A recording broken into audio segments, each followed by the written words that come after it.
Madchurchdisease, a channel that's all about current events, news, and Christian drama. A channel that's dedicated to our forgotten brothers and sisters throughout the ages. Our brothers and sisters who courageously stepped outside the safe bounds of institutional Christianity to tell the truth. A channel whose goal is to help the average person understand that Jesus plus nothing is everything. So like, comment, subscribe, and smash the notifications button to be a part of this channel. Hello, Madchurchdisease family. Shout out to all of you guys that are going to be coming in. I know y'all expected me to be on at 4 p.m. Pacific Standard Time, but I got a lot of stuff going on over here. I'm trying to catch up. YouTube changing all the rules. I got clients and people who are stressed out. So you all just hit the like button. Let somebody else know that we are on. Shout out to Liam Pearson, one half of the Wonder Twins. I see you in here. I'm not going to waste any of you guys' time today. So if they get here late, they get here late. Shout out to you, Tara. Thank you so much for watching from work. Shout out to all of you in the chat. Shout out to Stephanie. Shout out to Daryl Moore, the one and only cigar vlogger. Shout out to Brittany. Shout out to you, Frandrew. Shout out to you. And Frandrew, I will reach out to you. We got to figure out a way for me to do that. Can you Frandrew, you got to hit me up on like Instagram or TikTok Messenger. So that way I can, you know, we can hook up. So, and have a good conversation. Cause I want all the scoops. No, all right. So shout out to all of you guys. Shout out to Darielle. Shout out to Sister Bia. Shout out to all of you guys coming in. I know some people are like, what in the world? Y'all make sure y'all hit the like button so it can send some notification to some other people so that they can realize they need to come in. All right, you all. First of all, let me just simply say thank you to all of you that shared with me during my birthday. I want to first of all say thank you so very much for your love and support. From the bottom of my heart, you guys, it helped me have a very peaceful, restful day. And honestly, I ain't do nothing. I ain't do no work. I got up. I went to IHOP for breakfast. They don't give you no free breakfast no more at IHOP, just so you know. They do give you some free pancakes, but I can't eat all that bread.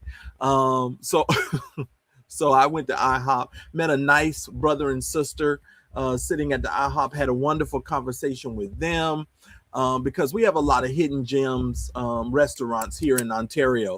And so I wanted those guys to experience some of the stuff because I am a foodie and I do go to a lot of the restaurants in my local area because I try to patronize all of the businesses, right?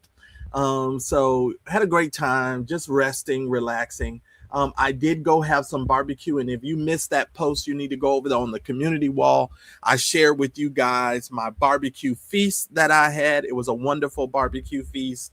I got some brisket, I got some ribs. I even ordered mashed potatoes, which I'm not supposed to have. I got some cauliflower, like a mixture of vegetables. Oh, it was so good. I got the barbecue baked beans. Listen here, I ate like a king. Today is actually my mother's birthday. I called her to wish her a happy birthday. My mother got to bring me home on her birthday. So 3 days after my birthday, when I was born, my mother got to bring me home on her birthday. And I often have reminded my mother I'm the greatest gift that God has ever given her. Sometimes I feel like she forgets that fact. No, I'm just playing. But yeah, so I just been trying to rest. Now this morning I got up at around 5 something. And the sad part about me, you all, is when I wake up and I don't feel like laying. I'm not one of these people who like lays in the bed. I'm like, okay, if I'm up, I'm up. So I got up and I started working. I came and started working, designing stuff, getting stuff ready for other stuff that I'm doing.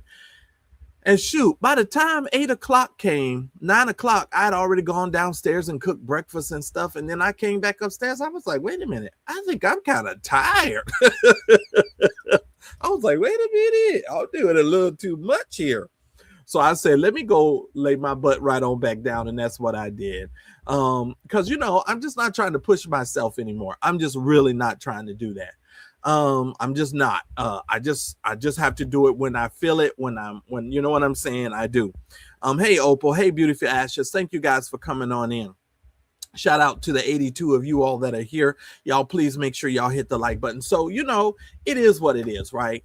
And in the space that I'm in, the place that I'm in, I'm so happy, and such at peace, to be honest with you guys. I have so much peace.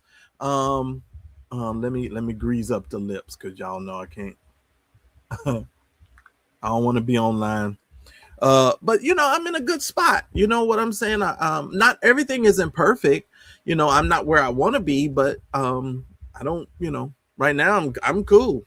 So I'm like, okay, Lord, whatever you want for me, it is for me. And I'm just going to work on, my work ethic and keep doing the work that I'm doing. Now, if you're new to my channel, this channel is dedicated to our forgotten brothers and sisters throughout the ages who stepped out of the safe bounds of institutional Christianity to tell the truth. We're going to be talking about Brian Carn runs a train on the whole church. Choo, choo, choo, choo. Listen here, Brian Carn is a whole mess. I can't. August the 14th cannot come fast enough for me. I'm sorry.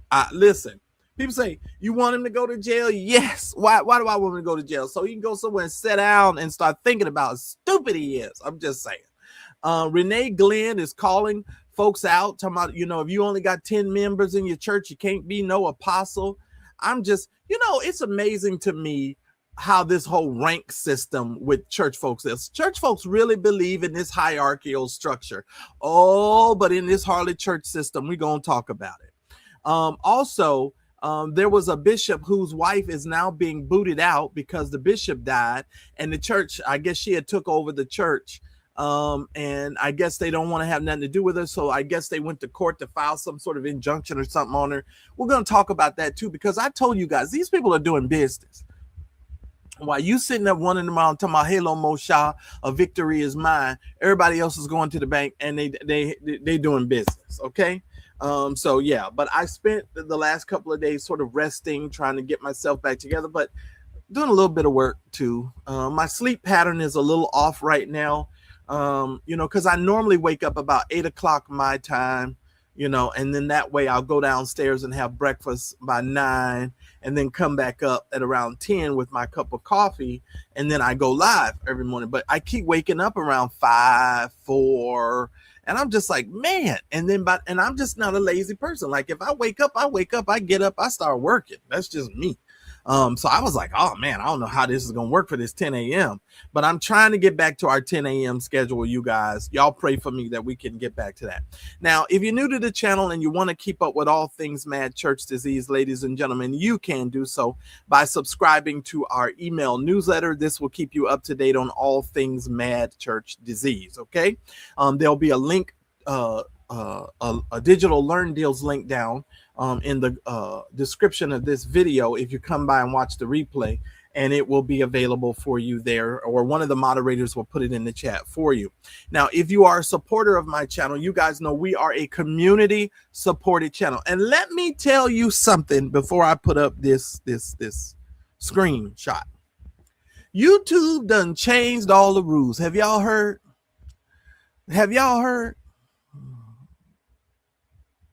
Have y'all heard? Brian is a whole mess. Choo choo. He listen. Brian Carn is bending him over and slapping him. Do do do do do do do. But he ain't supposed to be. do do do. And listen. I'm telling you right now, you can't hate the player. You know what I'm saying? You got to hate the game, because honestly, he's running a straight game. But that's a whole nother message. Oh, pimps up, hoes down. Okay, anyway, let me say this. YouTube done changed all the rules. If you have not started your YouTube channel, you have between now and February the 7th of 2027 to get 1,000 subscribers and 4,000 watch time hours. If you do not do that, they're still going to keep the threshold of 500 subscribers, and I believe either 2,000 or 3,000 watch time hours in order to let you earn from super chats and from memberships and stuff like that. Hey, shout out to Just Being Me. Thank you so much for the birthday love and wishes. I appreciate it. Here's the thing. I have been teaching YouTubers how to monetize on YouTube for years. One of the things that I teach a lot of my students is before the AdSense money comes in, before you've gotten your 1,000 y'all need to stop, subscribers and 4,000 watch time hours, I show you how to monetize or get money from your YouTube channel before you actually do it. You could get it through affiliate marketing, you could get it through a sales of a product or merchandise, all kinds of ways that you can make money but without being monetized. But they changed the rules in the last couple of days here, y'all. Lord have mercy. Now, in February of 7th of 2027, you will now have to have 1,000 subscribers and 8,000 watch time hours. Now, let me give you guys a little bit of education. And I know I'm 10 minutes in. I promise I'm going to be done in the next 3 and 4 minutes with this part. Do you not know how long it takes the average YouTuber to understand how to make good YouTube videos and good YouTube content and get all of their lights, all their stuff together, right?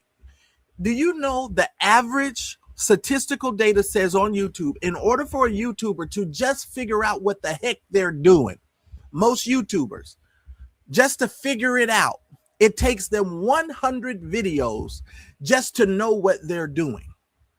Now, I'm not going to pop my collar or anything, but if you go look at some of these other content creators and you look at the number of videos on their channel versus the number of videos on my channel and the amount of subscribers on my channel, that will give you a close indication that I might have a little bit of a knowledge on what I'm doing, because I have significantly less videos and sometimes way more subscribers than people who got 1,000 and 2,000, 3,000 videos. I'd be like, Lord Jesus, I'd have just driven off the cliff. But I have a whole system that I have designed to show you how to maximize your YouTube channel when you're just getting started.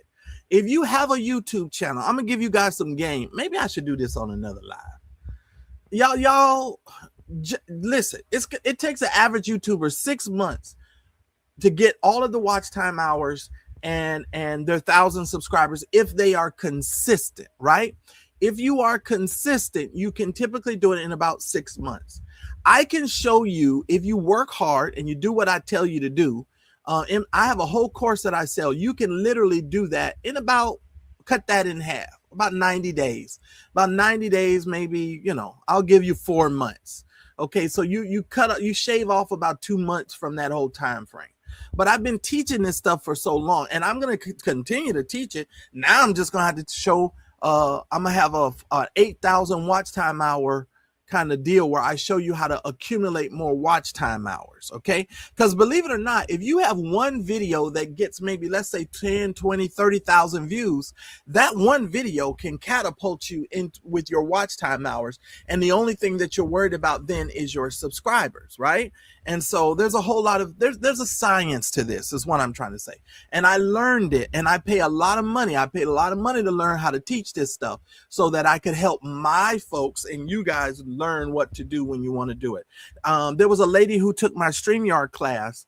She just sent me a message. She started her prayer group in her prayer class, and she told me, she sent me a message, and she said, Marcellus, thank you for that class. She said, because that class really helped me, because I give you guys a lot of information, probably way too much information. But if you take any of my classes, you guys get to watch all the replays and stuff for free. So it's just, that's why it's so important for you guys to pay attention to that classes. But I'm just saying, hey, Latarsha, good to have you in here. All right, everybody, shout out to all of you that are in the chat. Let's get started today. But if you are supportive of my channel, and let me explain something, and this is why I said all of that. I said all of that to say this. When you see people coming on YouTube from here on out, most the smaller YouTube channels, if you like them, you're going to have to support them, because YouTube isn't going to pay them any money until they get to 1,000 subscribers and 8,000 watch time hours. And let's not even talk about the YouTube shorts. That's why I can't stand shorts. If you notice, I don't put no more shorts on this channel. I just don't. I don't do it. I don't do it. I don't do it. I don't do it. Anyway, let me just tell you, the YouTube Shorts deal, you guys. These people got to have millions of views in order to make any money. When I say millions of views, the threshold is so high, it's really impossible now. What's up, Frandrew? Frandrew, make sure you reach out to me on TikTok or Instagram so we can get that conversation started. But let me tell you, you got to have a lot of subscribers. Millions of people on Shorts, YouTube Shorts. But you have to learn how to diversify your stuff on YouTube. Teaching classes, teaching courses. If you know how to cook, you need to structure yourself. If you want to have a cooking channel, you might have one channel where you just sit and talk. Shout out to the 150 of y'all that are watching. Please tell me I got 100 likes. Somebody tell me how many likes I got. Listen at this. Listen at this. I'm going to tell you. You need to have 20 million Shorts views within 90 days in order to monetize. 20 million Shorts views in 90 days. 20 million Shorts views in 90 days in order to monetize. Did you hear what I said? 20 million views. Okay, Frandrew, thank you. Ladies and gentlemen, can y'all please hit the like button so I can get started? We're 16 minutes in. I'll give you guys a chance to hit the like button. Y'all please make sure you do it swiftly so we can get started. And then that way I don't have to stop and we can just get me to 100 likes if you don't mind, please. There's almost 160 of y'all in here. Please. Thank you.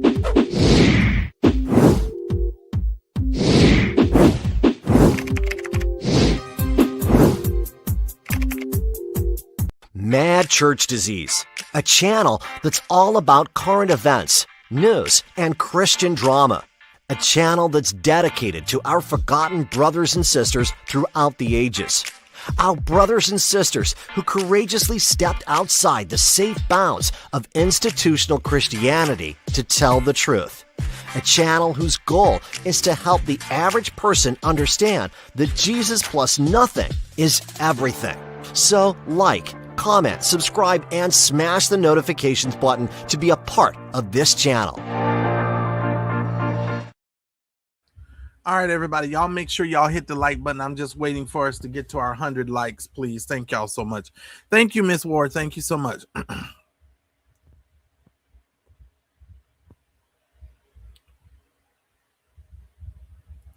Yeah, and I understand. But just being me, just so you know, well, I understand your apprehension. I do understand your apprehension. But I think what would probably work best for you is probably Cash App or Venmo. Cash App and Venmo is probably the best options to protect you from that. Because if you're doing business with unscrupulous people who are going to take your information, Lord have mercy. Let's not even go there. Lord have mercy. If you're doing business with unscrupulous people, it was going to become really interesting. I'll just say it that way. Shout out to the 74 of y'all that have finally helped me out with that like button. Can I get 30 more of you to hit the like button, please, so we can get started?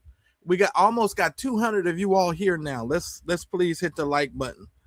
Oh my Lord. All right. And I actually I got another story that I'm gonna tell you guys other than the 3 that you see on this thumbnail. So we got to get started because all of them require video, and y'all know anytime I have to do commentary on video, we got to stop and start the video, and it ends up being a longer time. Frandrew, what's up? So good to see you, Frandrew. Just good to see all of you guys. And again, thank y'all so much for your support for my birthday. I really do appreciate it. Y'all do know my entire family has, well, not my entire family, but my sister, my nieces, my nephew, everybody lives somewhere else now. Shout out to Patsy. Thank you so much for your support, Patsy, and putting the color on it. Everybody's outside now. Everybody's out of California. I'm the outside of my cousin Nay and my cousin Cleve, and who else is here with us? I think we the only ones left. My cousin that comes in the chat, I think her and I are the only ones left here still in California. And I ain't going nowhere. I'm trying not to. Listen. You know what? If I'm gonna be totally honest with y'all, my heart is for North Carolina, but I don't want to be going outside of my way for people who don't go outside of their way for me. Shout out to the 89 of you all. Can I get at least 27 of y'all to hit the like button real quick, please? Go out and come back in, please, if you need to, and hit the like button so we can get started. And I promise you, I'm gonna try to get done with all these stories within 40 minutes, 45 minutes max. So let's go, y'all. So that way we can get to going. Can I trust y'all to hit the like button? Can I trust y'all? And friend Drew, if you don't mind, give me let me know in about another 5 or 10 minutes or so where we're at. Okay. All right, ladies and gentlemen. So here we go. We got Renee Glenn. She's calling out apostles. Bishop Kenneth Robinson's widow has been kicked to the curb. They done showed this woman the door. Get your behind up out of here. We don't care. Brian Carn is running a whole train on the church. Choo-choo. Lord Marcellus, you're so goofy. All right. So let's get started today. All right, ladies and gentlemen. We're going to start. I think I want to start with this Renee Glenn lady. Because normally I wouldn't even talk about this, but I think I'm going to start with her. Let's go.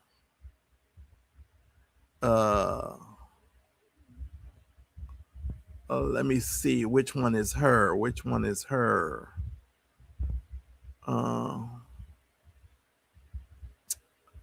Which one is this? I think that's the. Oh, did I not download it?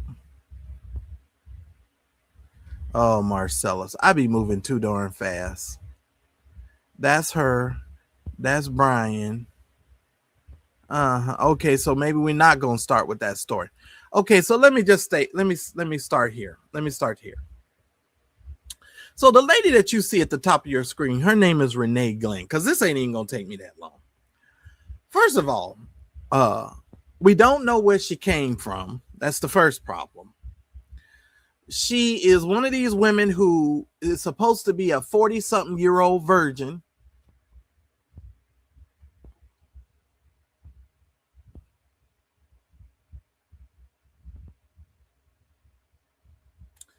She travels around and goes to a whole bunch of prayer conferences.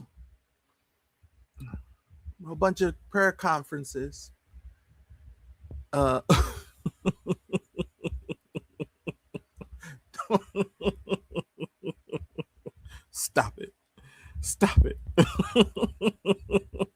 Now, let me just say this. I don't think anything is wrong with somebody being a virgin. Not at all. Because I do believe that's what the tradition teaches us, is that we're supposed to abstain and wait for marriage, etc., etc. Don't have a problem with it. Here's what I have a problem with. Renee Glenn and people like Renee Glenn tend to be very, very self-righteous. When you listen at this woman preach, or if you've never listened to this woman preach, she never says anything of any significance. Somebody say she's 60. Oh, she's 60 now. Okay, the last time I paid her any attention, she was still in her 40s. Jesus. Are y'all serious? She ain't no 60. She's 60 now. Because the last time I saw her, she said she was a 40-something-year-old virgin. Well, Lord Jesus. Okay, well, here we go. Don't y'all start on me. If she is 60, she run around here telling everybody she's a virgin at 60 years old. Now, listen to me. If she want to have her cootie cat with cobwebs on it, that's her business. Because I'm going to be honest with you. At 60 years old, it really isn't about other people. It has to be something with you, right? Because you're not going to tell me you get to this age and nobody want to have nothing to do with you.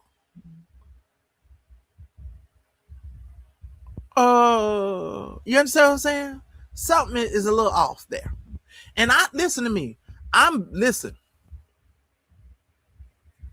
Some things I just can't say online. I have to save some stuff for the private. Okay. I'm all for people being, keeping it on lock. That's fine. but don't be self-righteous with it. And this is that I don't know what it is about the Black church where we promote a lot of these women who walk around in these moo gowns. They, they want to be in 36-hour prayer.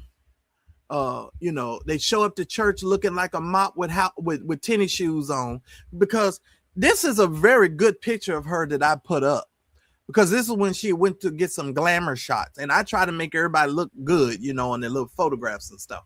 I don't be trying to make you look bad unless you Dr. Dingleberry, and I don't care. I go for the worst photo I can find. But that's a good picture of her. It was one of the best pictures of her I found, because normally she looks like she ain't ate in 12 days, even though, you can tell she has eaten, but she just looked like a mop with a wig on. And I typically don't, pay that any attention.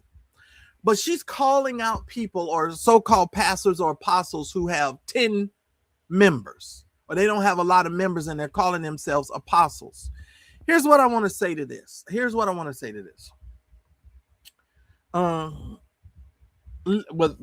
Not with this makeup on. With this makeup on, she looks phenomenal. She looks great with her makeup on. She looks great. Look, Lynn say, I would have never recognized her. Lynn, they hooked her up. Whoever did the glamour shot, they did a great job. They deserve an Oscar. Now, what I'm going to say is this. I don't know why it is that we tend to believe because a person doesn't have a lot of members that is the depth of their spiritual abilities and the anointing that they may carry, or what we deem to be the anointing that a person may carry. Because let's be frank here, ladies and gentlemen. When T.D. Jakes was preaching to tens and thousands of people, that man had a storefront church. So who is to define who and what you are other than what rests on your life? When we get into this whole thing about who can say what and who is what, now we're up to 211. I should have at least 150 likes. Can I get at least 50 of you all to hit the like button right now? You know what, friend Drew? Y'all please hit the like button, please. That's what I'm saying. That's all. Can I get 50 of y'all to hit the like button so I don't have to stop? Please. T.D. Jakes was in a storefront church. That doesn't necessarily reflect the weight of what he carried, because if T.D. Jakes would have listened to some of these so-called ministers and pastors and things, he'd have never left West Virginia, and he'd have never built the Potter House to the mammoth of what the Potter's House was, right? So I'm not going to go there, okay? The only point that I wanted to make with you all with this Renee Glenn lady is this point. Renee Glenn is a problematic person, just like Stella Boyd. What was the other lady? Gertrude Stacks. Most of these women that are doing all of this preaching and carrying on, they never say anything of any significance. It's just the moaning and the groaning and oh, Jesus, Jesus, Jesus, Jesus. We get them into the 24-hour prayer and all that kind of stuff. It's like your grandmother with a microphone. It's like, okay, Granny has some wisdom, but I wouldn't put Granny up before 12,000 people, because you can tell that Renee Glenn is not the most astute, articulate, intellectual individual. You understand what I'm saying? I'm just saying. What's up, Alexis? Good to see you in here. Alexis says a full church with no power is an empty church. Absolutely. I'd agree with that. And I can honestly tell you that an empty church with 10 people who understand who they are in Christ is a church full of power. And normally is a very financially resourceful church, because I have seen churches that have less members do more than people who have thousands of members. Oh, yes, I have. There was a church in was that Palmdale, California? Really small church. That guy was doing big things with a really small church. And I was like, wow, amazed me. So yeah, that's how I feel about that. So that's Renee Glenn. That's all I'm gonna say about Renee Glenn. I don't have anything. I don't listen. Bye.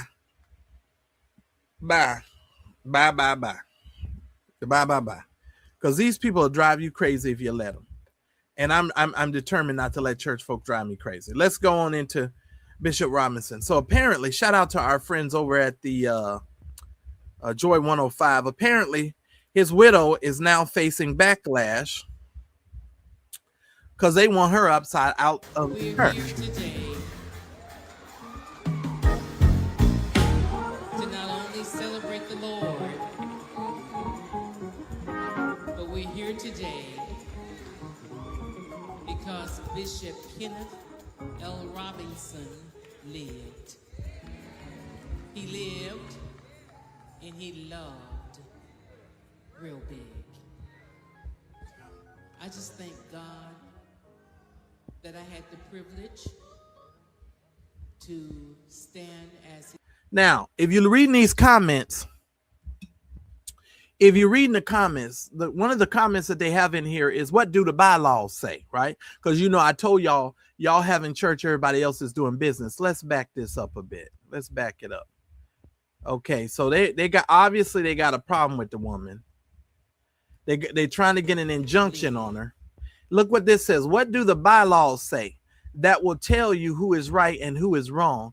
There isn't any gray area when things are outlined in black and white, which is very true. Now, whose black and white are we dealing with? We dealing with the church's black and white, because it's definitely not God's black and white. Because here's the thing about church that I figured out years ago. There's so much nepotism and there's so much, political maneuvering when it comes to working within the institutional church. Because if the pastor dies and his son is of age, 9 times out of 10, they move it to the family because it is a business that the pastor has built. And therefore, the family sort of keeps it in the line of the family. So it's not necessarily about the anointing or who can carry the ministry or who is actually called to lead the people. It's a lot of nepotism, right? If we're going to be honest, can we tell the whole truth? It's a lot of nepotism. I know y'all don't like to think that way, but it really is. It really is. He lived. Malik says, I wonder if she's selling the sound equipment. Let me go look on Facebook store. Are they hawking everything? Are they getting rid of everything? And he loved real big. I just thank God that I had the privilege. Now, here's what I want to say. Here's what I want to say to this too. A lot of times the reason why the wife ends up having to take over the church, because a lot of these pastors and preachers do not prepare for their passing away to ensure the fact that their wives are well taken care of. I hate to say this, but as a financial planner, someone who has been in the financial planning business, let me say this to you all. I have sat across the table countless times from husband and wives with each one of them not wanting to put coverage or life insurance coverage on each other and the home because they're afraid that once they pass away, the other spouse is going to get it. Well, that's what it's designed for. But it's also designed to cover your home and your cars and to make sure that when your spouse passes away, that you can continue in the same lifestyle that you become accustomed to. Now, the sad part about it is I've had situations where the wife in front of the husband will put the husband down as the beneficiary, and then 2 days later call me and tell me to take her very own husband off and put their daughter on as the beneficiary. Now, it depends on who's paying for the policy as far as, the maneuvering of that. But, let me tell you, it happens all the time. I ain't lying. But when it comes to mutual funds and retirement accounts, the law states that you have to get your husband or wife's signature, not necessarily for life insurance. It depends on who's actually paying the premiums. But when it's like an Old Mutual or Roth IRA, or if it's some type of investment situation, you have to get your spouse's approval. At least that was the rule back in the day, in order for them to transfer all of that stuff over. Not giving you financial advice. I'm just telling you what my experience has been. So to leave her officially out on her hounding departs just goes to show you what type of church you're dealing with. I'm just saying. To stand as his helpmeet, 38 years. Now, these are Baptist people, so they understand bylaws. You'll hear bylaws. Only Pentecostal people don't understand bylaws. I hate to say it like that, but it's the truth. I have to admit that there were some mountains before we learned how to speak to the mountain to move.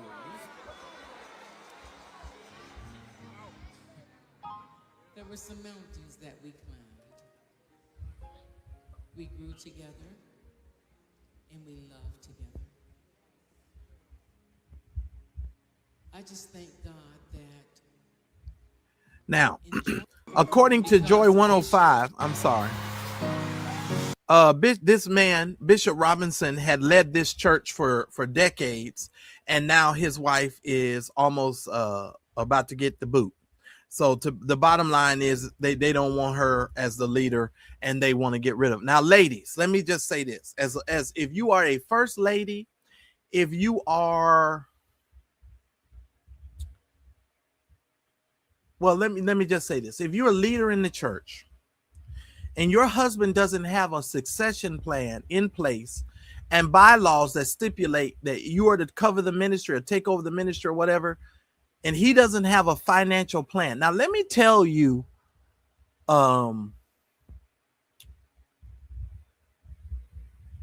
what I recommend typically. You need, if pastors and leaders, if you have any intention of covering your wife and your family, you need to have it in black and white that whoever comes to take over the ministry has got to cover a stipend for your spouse for a certain period of time. I don't believe that you could just well, if y'all got these stupid titles, because let me just put it this way. Can I just be myself? Let me be myself. Y'all got these dumb titles. Talking about some first lady, which ain't biblical. Y'all run around here acting like all this stuff is biblical. So if you're going to have the stuff, at least make it make sense, right? Okay, so let me tell you what y'all to do. Just like Michelle Obama and these folks get stipends for the work and stuff that they do once they arrive at these sort of positions, you need to make sure that the first lady is going to be taken care of in case something happened to your black behind. Too often we keep seeing these black women be put in positions where now they're just stuck. And if I'm gonna be real honest with you, I'm Madchurchdisease, so I may as well just be myself. They overweight. They can't get no job in a lot of places because a lot of them just don't have those types of skills. Some of them don't. Some of them do. I'm not saying all.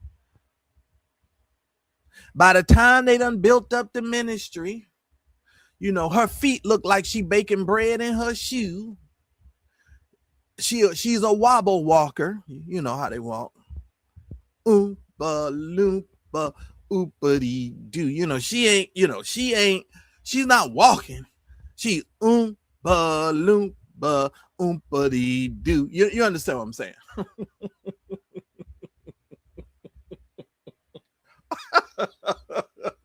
Oh Lord.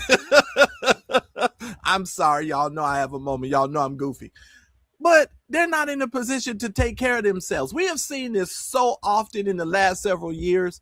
Now, I think they should have some type of monthly stipend for a number of years for the first lady until she can, you know, get herself together or make sure everything is correct. Now, if he has a life insurance policy, and see, that's how you know the church don't do business right. Because inside of those bylaws, now see, Marcellus, you be giving up too much free information. Let me move on, because that's what I get paid to do. Reach out to me if you need some help putting your paperwork together. I just charge a nominal fee because some of y'all crazy.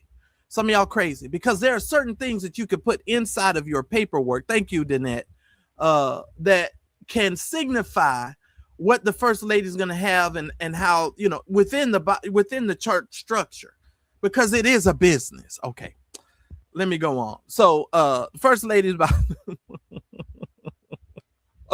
first lady underneath all these sparkly hats and something, she's about to have skid marks on her buttocks. Her buttocks. Her buttocks. She about to have skid marks. They're gonna put her right on out. I'm just saying. Don't get mad at me. I'm just reporting. Her buttocks. She's going to have skid marks on her buttocks because they gonna ship her right on out. And that just goes to show you how people in the church be like, oh, we love you, pastor. We love you, first lady. Oh, we just love you. Don't let nothing happen to the pastor. You gonna be out on your buttocks. they go.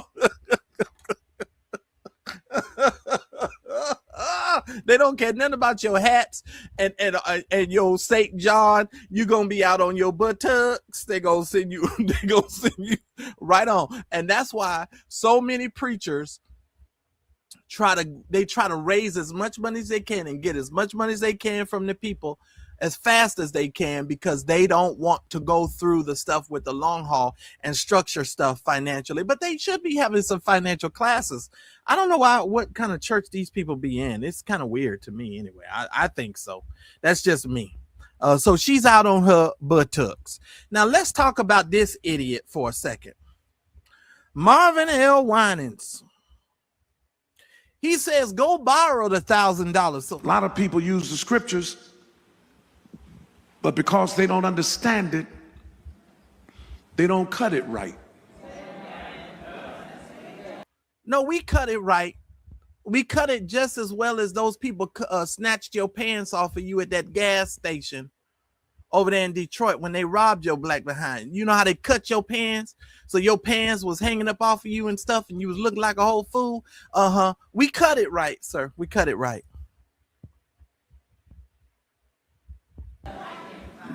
It's not only necessary to have the ingredients, you have to have the right amount.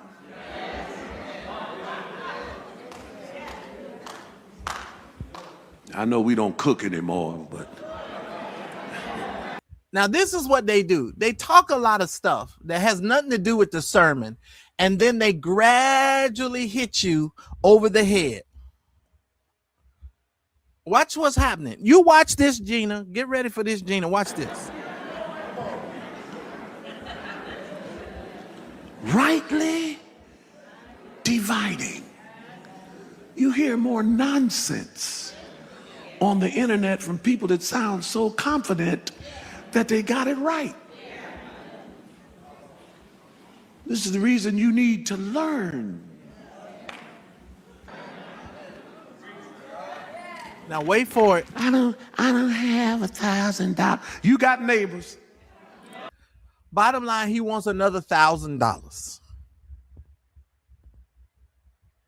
And he's using the story of the widow woman to justify this. Now, let me tell you something. If you a friend of this channel, I told you guys how Clarence used the children of Israel Exodus story to tell us that we were supposed to go borrow money to bring it to the church. Marvin is gradually hitting these people with this same kind of mentality, using the widow woman, say you can go borrow the pots, go borrow the money because you got neighbors. This is what he's doing. He's a slickster. He's a slyster. Yes, he is.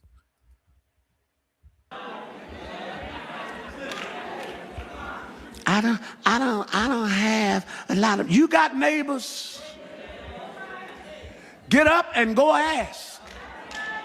I ain't get but one half clap over here.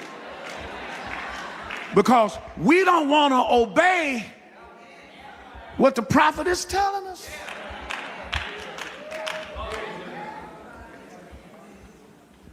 This is a subtle manipulation, very subtle. It's obvious to people who understand it, but this is tricky. I don't like asking people. And that's why you're going to be there with that one pot of oil. Two is be obedient. He said, I want you to borrow vessels. Go to all your neighbors. Borrow vessels, not a few. In other words, get a whole bunch of them. I don't have $1,000. You got neighbors. I'm going to just tell you this. Like I told you all before, and we are still here. We are 23, 24 plus years, and Marvin Winans has yet to build this church. Listen to me and listen to me very carefully. I don't care what Marvin Winans says, does, asks for. I wouldn't give this ninja not another dime of my money. Shout out to Joy 105 for this and posting this. He would not get a dime from me, you all. Because the fact of the matter is, he done had Giving Sundays, $1,000 line, $2,000 line, where he done asked for 1,000 plus 1,000. That's really $2,000. He asked for 2,000. So here he go running around here talking about $1,000 again, and he gonna use this story of the widow woman, in a sense, in my opinion, to sort of manipulate people's mindset. Because the mindset is, oh yeah, I know we need to build this church. Now, he may not outright come out and even say it, but he knows how church folks think and how we process. So in a lot of ways, he is doing this to get into the minds and in the hearts of the people so that the people will just give. Gina say, the Lord's work. I know, right? Bottom line, Marvin Winans is full of it. Marvin Winans is full of it. It's absolutely insanity for somebody to be coming up asking somebody for constant fundraising, and they don't seem to understand. This is why so many of us have decided to walk away. Because you can't go to them and ask them for money. If you do, you got to fill out a whole bunch of papers. They need to know every detail of your business. Or how about this? Some of the churches are so crazy. If you come down and you tell them, oh, we have a need, they just say, stretch your hands towards brother so-and-so. Go ahead and pray for, stretch your hands towards Sister Mary. Mary, she has a need. What? Where they do that at? Lady, sir, ma'am? And you still doing this. You done spent millions of dollars. What y'all, and I'm not going to rehash this whole story. Marvin Winans got a discount on the building, or the shell of the building that is standing in Detroit right now. Roe Messner gave Marvin Winans a discount on the building materials, and he almost didn't even pay Roe his money. I'm not even sure he did pay Roe Messner all his money. And I think Roe Messner up and died. And I don't think Marvin paid that man all his money. So, miss me with this. And those of you that live in Detroit that call me or talk to me and tell me you done passed by the building and no work is being done, or there might be a truck one week and you don't see a truck for weeks, it's just to appease the city, because they made an agreement with the city that they would get about the work of building this building, and it's ridiculous. Marvin should just give it up. But his ego, God said this and God said that, when God didn't tell him all of this foolishness. I told y'all 20 years ago, it was so long ago, when that man said God told him to build him a house. When I heard Marvin Winans say that, I knew Marvin Winans was lying on God. God has a house. We are the habitation of the Lord. That is a lie. God did not tell no Marvin Winans to build him no house. God has a house. And God is a spirit. And the scripture is very clear that God does not dwell in temples made by hands. Because they crazy. They are nut bags. That's what they are. They're a bunch of nut bags. I'm sorry. But I'm just keeping it 100. I'm sorry. I cannot take these preachers with, and you know what really gets me too is their lofty attitudes and their elitism. Dude, just because you have the microphone doesn't always mean you're right. Tomorrow, oh, they didn't cut the word right. No, you got cut by the word and you mad because you ain't right. You mad because we done told you that God said he don't dwell in temples made by hands. I'm just saying, ladies and gentlemen. I'm just saying, it's incredible to me. It just truly is incredible. And I can't take it. You know what I was thinking about today? You know, I have had to learn how to stand in who I am and stand on my own convictions without being swayed by the opinions of all of these preachers and all of this stuff. Let me tell you why I really have hunkered down on that. When we stand before God, the way that we've always been taught, you know, because, you know, some of y'all think there's going to be like this big movie screen and God going to flash on your and show you all the stuff you done did in your life. And you know, there's going to be somebody with a gavel. You got to answer for every single thing that you've ever done. Some of y'all really had these warped concepts of this stuff because it's stuff we've always been taught. You waiting to get to heaven to see a movie screen. Say what now? Wait a minute. God's going to play a movie screen? He's going to play everything you've ever done in your life. Now, here's the thing. If that's the case, is God going to bring these pastors that lied and cheated in my life and told me one thing about the word and it wasn't true? Are they going to have to stand next to me and give an account for the bad information that I received that made me miss time and miss opportunity until I got to the word and really dove into the word in a greater dimension? So let me get this straight. So we have to stand before God for ourselves, but you want me to listen to you and how you say that I'm supposed to have this relationship with God. Let me tell you something. I'll take my chances on my own. You heard me right. Because Jesus plus nothing equals everything. If the word of God is true and the Bible says that God gave us the Holy Spirit to lead us and guide us into all truth, that means the truth that I need to know for the life and the expression of life that is me, that God created as me, the Holy Spirit can give it to me. As long as I continue to stay in the word, study, the Bible is very clear. So I ain't fooling with you. I'm not fooling with you all. You want our money. You want our time. You want all of this stuff from us. No, I'm good. I'm good. I'm good. Bump that. Y'all can have that. I don't want that. I don't need that. You know, I'll get on a bus, a train, a plane. I'll find something better to do than to be fooling with all of this stuff. I surely will. And speaking of train, oh Lord. I feel Bishop Younger. Bishop Younger's in the house.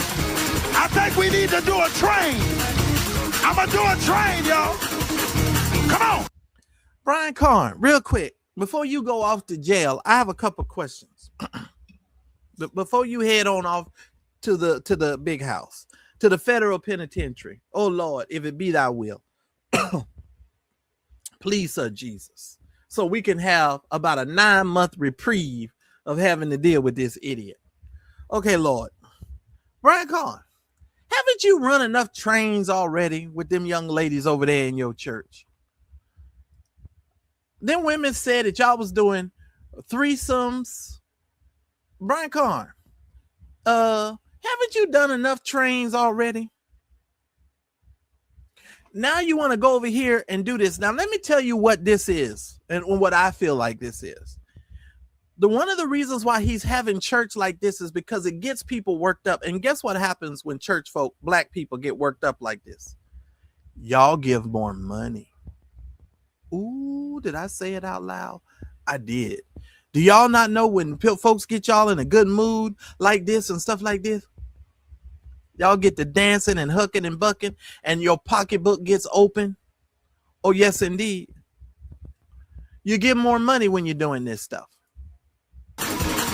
Watch out the way. I'm going that way. Look at this foolishness.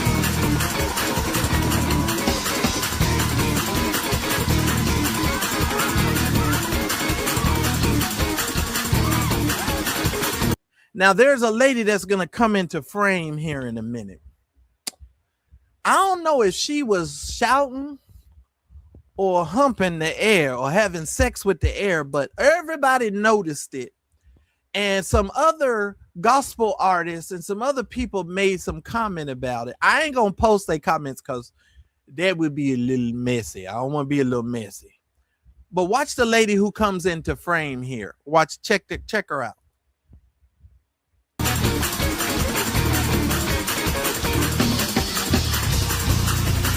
Now, y'all see this lady over here that's next to the woman in the green?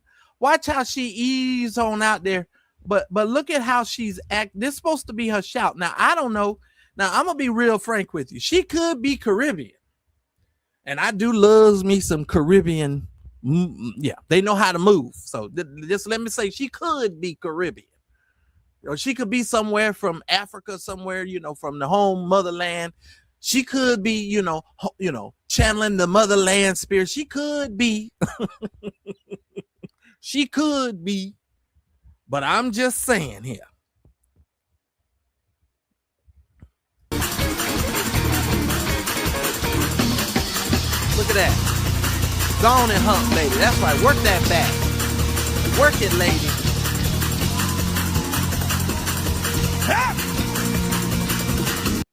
Can I tell y'all something?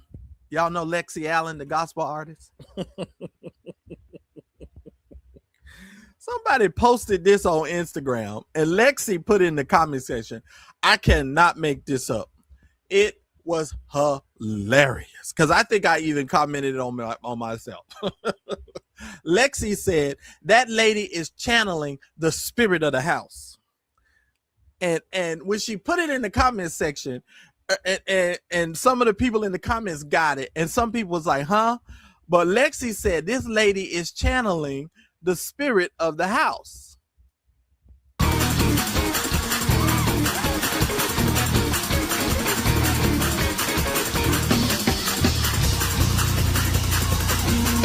Gone, lady.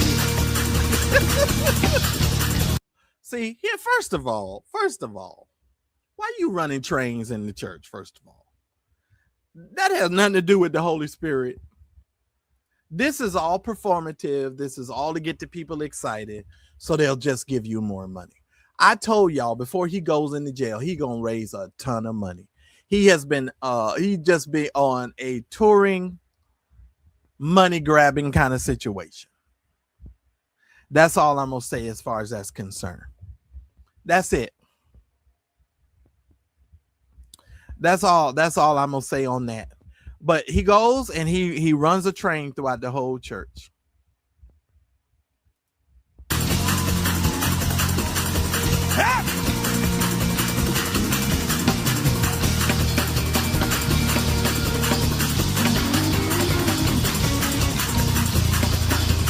Ridiculous. Y'all gotta do a train.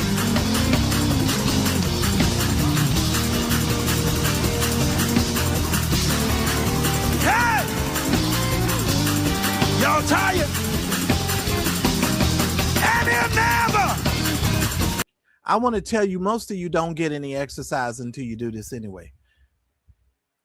Honest to goodness. Some Pentecostal people, they don't do no kind of exercise.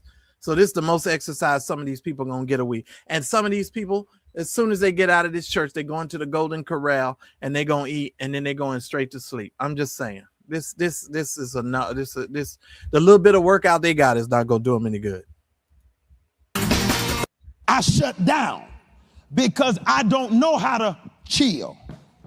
Now, nothing about me tensing up is going to change the situation. It's just going to make me feel better. Going to make you feel like you in charge. Now watch but this. You ain't changing nothing. So I'm going to bless the Lord. Why? I think Brian Carn got a lot of flack too because he was emotionless when his father passed away. Now I'm about to say, now this is my opinion. I think Brian Carn is a sociopath. I want to be real serious when I tell y'all this. If he not careful, we're going to see him on the episode of the First 48. He going to be on the Law and Crime Network. Because he is, the only time Brian Carn gets emotional, I want y'all to think about what I'm saying. His father died. He said he kept his father on ice and said, oh, I got to go preach a revival. Right? And then any of you that watched the funeral services for his father, you know, he kept taking jabs at his father and then trying to speak well of him at the same time. But, you know, taking jabs at the man, you know, kind of like a Donald Trump eulogy. It was kind of crazy. You know how Donald Trump did Lindsey Graham? And I'm sitting here listening at this stuff. And I said, but something is wrong with Brian Carn. Listen at this. Just listen. Watch this. Why you praising God? I'm not trying to be funny. I'm not, y'all, listen. I mean this. I want to say this gingerly because I honor leadership.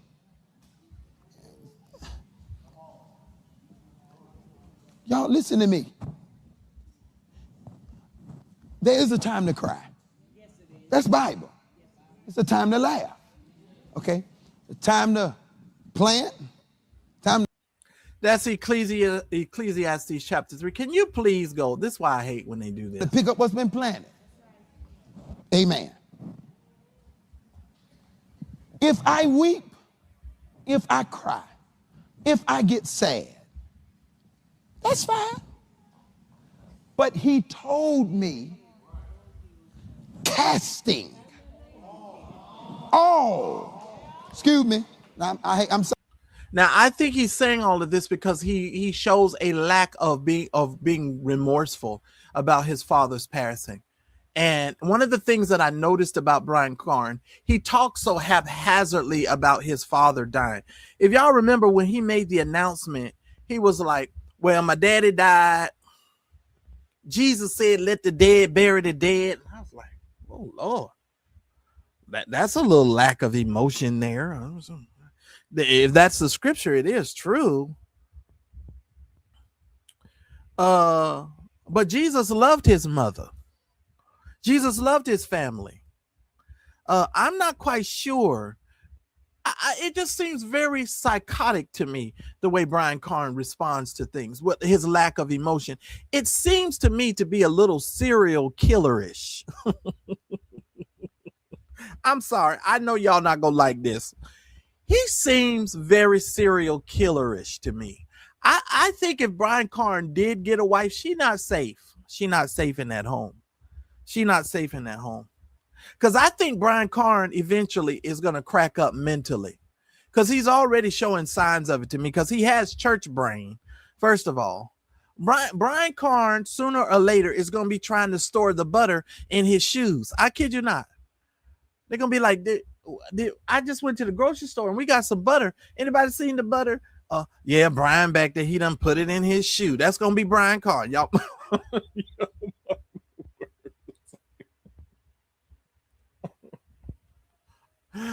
Brian Carn is the kind of person, sooner or later, he gonna go to the closet and wonder why the closet's not cool, and he was looking for something to eat. No, sir, you're in the closet. That's not the refrigerator.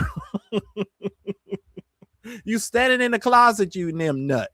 I'm just saying, Brian Carn, he mentally is off. Y'all, I know y'all not going. Let me tell you how I know he mentally off. I hate to say this. Oh my God. Okay, how do I say this in a nice way? He was taught by them old mothers, and that's why he talks the way that he talks and speaks.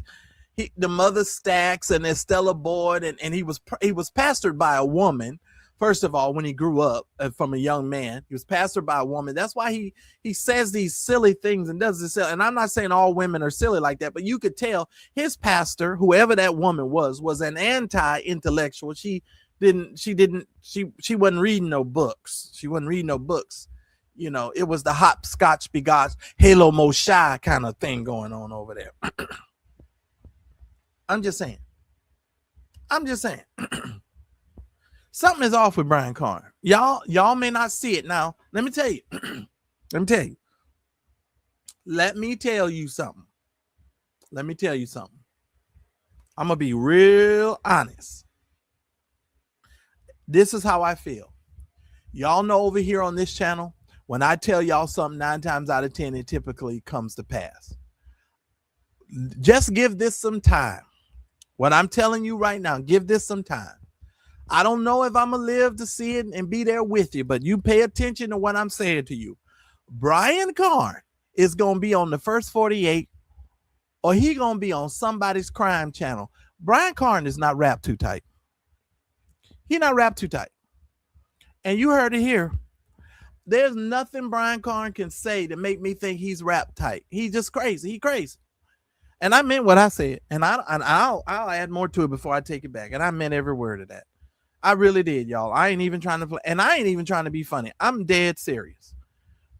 Brian Carn is a nutbag. Now, you guys know, once I get past the hour, I like to drop the link. If you're coming up to give me your commentary, please make sure you do so quickly to give me your thoughts on any of the stories that we covered. I've got some other stuff that I've got to cover in the rest of the week. If you are supporting the Madchurchdisease channel, please make sure you do so. We are a community supported channel. What that means is we can't do the stuff that we need to do without your support. Now, what am I working on right now? All right, ladies and gentlemen, I am working on a couple of new classes that we're going to try to set up to help us cover all of the stuff that we got to pay for this month and next month. And, you know, of course, our normal stuff that we do over here. So if you guys would be so kind as to support the channel, I need at least 10 of you guys to do at least $10 today to help us cover the cost of our program. The Cash App information is on the screen. And I would most certainly appreciate all of you guys' support. Okay. Shout out to, now I need 9 more of you all to support the channel. Shout out to the individual that just supported the channel. Shout out to Miss T. Miss T, thank you so much for supporting the channel. I appreciate you. Thank you. Now, if I can get 9 more of you all, that will help us to accomplish our goal for today. Thank you. You know there are no shenanigans over here. Shout out to Miss T for being the first person to support the channel. All right. Now, if you coming up, y'all make sure y'all do so swiftly. The link has been dropped. And maybe you disagree with me. Maybe you don't like what I said. You want to give me some pushback. Listen here. I'll take it every day of the week. I ain't scared. And we don't fuss and fight. We just have a good time. That's all. But I think Brian Carn is crazy. Brian Carn is nuts. Absolutely crazy.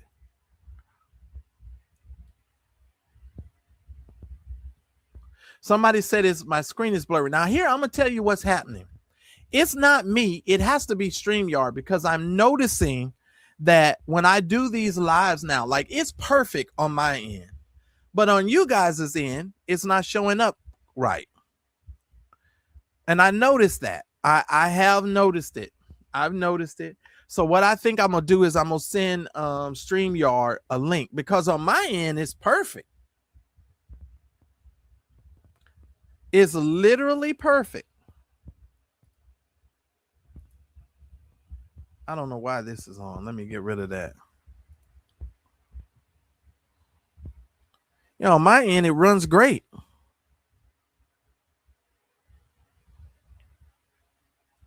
Y'all watch what I tell you. That Brian Carn, he ain't wrapped too tight. If he do get married, she is in straight up danger. She's in straight up danger. Something is off with that boy. I'm serious. I listen here. Y'all can't convince me otherwise.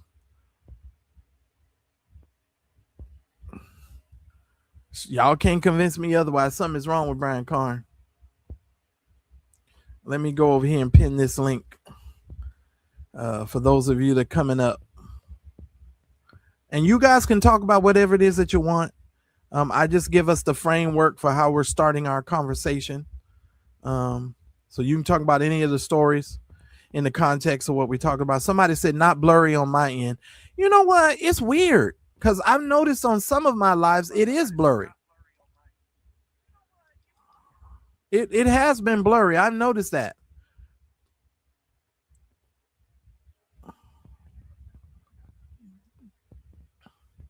And let me tell y'all something. Let's go back here to the YouTube thing for a second. I want y'all to know something. If you're going to start a YouTube channel, you better do it ASAP.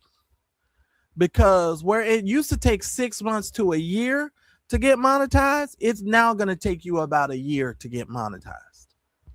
1 whole year to get monetized. And honestly, I think YouTube is doing that for the people that are truly dedicated to it. Because see, here's what happens to a lot of people. People do YouTube, they start, they stop, they, they come back when they want. YouTube is looking for people that actually want to be on the platform.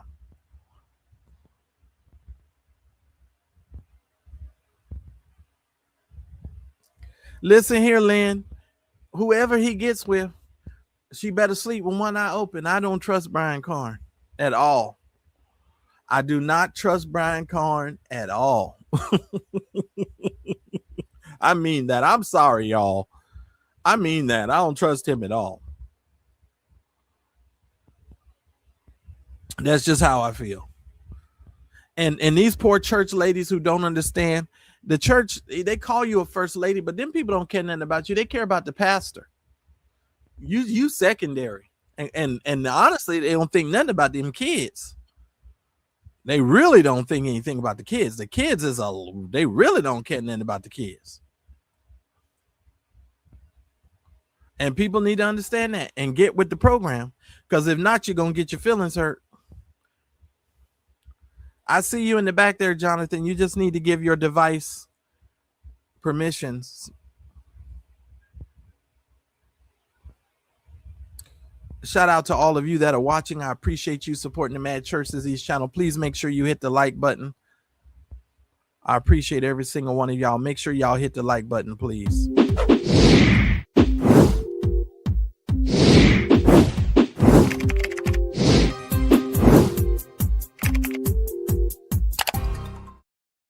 If you have not yet subscribed to my channel, we are on our way to 23,000 subscribers. Can you become a part of the Madchurchdisease family and support the channel and support what we're doing here by subscribing to the channel? We would love to have you to come on board and to be a part with us. All right, Jonathan, can you hear me? All right, Jonathan, can you hear me? Oh, okay. No, you don't have to turn on your camera. You can turn off your camera just as long as I can hear you.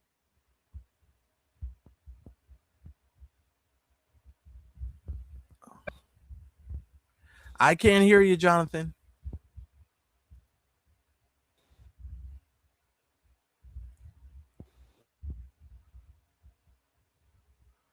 All right, let me go back to my other screen here. All right, Jonathan, we can hear you. So whenever you get a chance to talk, just talk because we can't hear you. Let me see here. Jonathan says, hold on. Can you hear me now? I can hear you now, Jonathan. Praise the Lord. Hey, Marcellus, it's been a long, long time. Hey. Question: Did you see that clip of TD Jakes addressing Marvin Winans? I saw a little bit of it, but I'm gonna be honest with you, Jonathan. When I saw it, I was saying, is he really addressing Marvin Winans? Because he didn't say Marvin's name. No, but he said 20. No, he did say 20 years. Okay. He did say 20 years, and he said 20 years, and he said 30 years. Because TD Jakes did this before. Remember, I don't think you remember when he was trying. It was once he was trying to raise money. He was like, "You ain't got to worry about me staking your money. I'm not from LA. I'm from Dallas." That was a dig at LA from preachers from LA. So I'm like, oh, because we've been down this road before, right? So exactly. I just wonder if you saw that clip. I did. See the clip, but you know the word on the street is Torrey Roberts seems to be upset with that whole bringing in the Jake's Wonder Kid at the 9th hour and preaching to the 30. He seems to be the word on the street is he's upset. Do y'all know how he hightailed it to LA to go back to his old church, and he's been over there preaching? Y'all know that, right? He hightailed it. He was over there for a couple of Sundays. I don't know if he's still over there, but that's the word on the street. But hey, and they got their neck breaking pastor back, Sarah. Sarah's been back in the pulpit, so I wonder why. I mean, it's apparently obvious that they don't want to be under their leadership. Talking about Teray and Sarah. Yeah. So I really want to know I'm wondering what is going on over there, and plus their membership is dwindling. I mean, we've seen this all over a whole bunch of churches. Even you're in LA, you're in California. I remember when Crenshaw Christian Center used to be full. Now they got to have the curtain that covers up half of the stadium. I'm like, good God. Yeah, I mean, that's that old camera trick. But I knew this was going to happen. Honestly, I saw this coming years and years ago. And that goes to that nepotism crap again, because they wanted to think that Junior could carry the ministry. Junior has the personality of a bowl of Greek yogurt. But here's the thing. When they put him in charge, they had to sit him down and put Apostle back in charge. Like, okay, he ain't even cold Greek yogurt. He warm Greek yogurt that everybody, you just spin around in your bowl and you be like, I don't think I want to eat the rest of this. I'm serious. He is just the worst. And I've tried to tell people for years, yes, his father invested so many years and he went to the Bible school on campus, and so forth. Mind you, he's a nice young man. I'm gonna be honest with y'all. If you ever get the chance to meet, even though one time on the radio I had to go off on him, but that's a whole nother story. Y'all probably don't know that. I need to find that audio of that clip. Oh man, because he agreed to come on our radio program, and then when we challenged him on a couple of things, he got all in his feelings and then gonna hang up. I mean, just got rude. Man, I call that fool out because this LA, and listen here. I had to call him out. I was like, look, you with this West Coast, and we don't deal with. I talked to him a certain kind of way, and he called back, right? And he was like, he finished the show with us, but I don't know what it is about these people and the mega church. Although I'm gonna let you talk here in a second. I heard what's his face? Jamal Bryant say something the other day on a podcast with Jasper Williams Jr., where he said he believes that he is the last of the Mohican when it comes to mega churches, that this generation, this is it. Like these mega churches and these pastors who had these mega churches after that, it really won't be the way that it is. What do you think about that? I would agree with you, except for there are a few exceptions. Because I remember when I lived in Houston, Texas, I used to go to a mega church that had 3 services when I started going. Then right around maybe 6 months after I started going, it went to 2 services. Now they only have 1 service. This is a church that had 5,000 members. Now it barely cracks maybe 50 members. Yeah, it's bad. I'll put the name in the chat for you later. But the only reason why I slightly agree with you on that is that we see churches like where the pastoralship is being handed down to the second generation, where it's starting to go down. So you see it with Crenshaw, we see it with West Angeles, we see it with New Light. Right. The New Light had like 5. While I lived in Houston, had 5 campuses. Now they barely have 1. I think they still might have 2. 5 campuses and a helicopter. And a helicopter. Yep. Now, y'all may not remember it. The Church Folk Revolution, when we had pimppreacher.com, we put out a letter. We were the ones that broke the story on the helicopter blades, y'all. Now, some of y'all might not remember. He sent out a letter and asked everybody for a donation so he could replace his helicopter blades. And we said, wait a minute.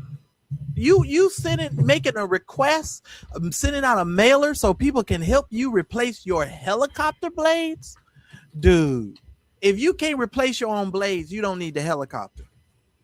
And did you see the clip with Creflo Dollar and his daughters? No. They had like a sit down, and they're trying to talk about why are so many people leaving the church? Why are the millennials not coming to church? It was cute. It was cute. I don't think it really addressed the real issue why it never does. It never does. And then you're gonna ask your children out of all people. Sure. They need to bring me on these panels when they want to know why folks don't want to go to church, so I can look you in your face and tell you, because black folks, especially in the black church, we're tired of you ninjas. It's just that simple. We're tired of you taking all our money. We're tired of you taking all our time. We're tired of you trying to tell us how we're supposed to, what we have to do, and who we can appreciate, love. You know, can I be honest? We're also black people. I feel like we're getting tired of you all telling us who's going to heaven and who's going to hell. We're getting tired of that because you don't have a heaven or hell to put nobody in. That's God's job. You understand what I'm saying? I'm over it. Oh yeah. You know what? Well, see, I won't say the name that you put in here, but he's a smart dude. Yes. But here's what happens when you're intelligent. I hate to say this.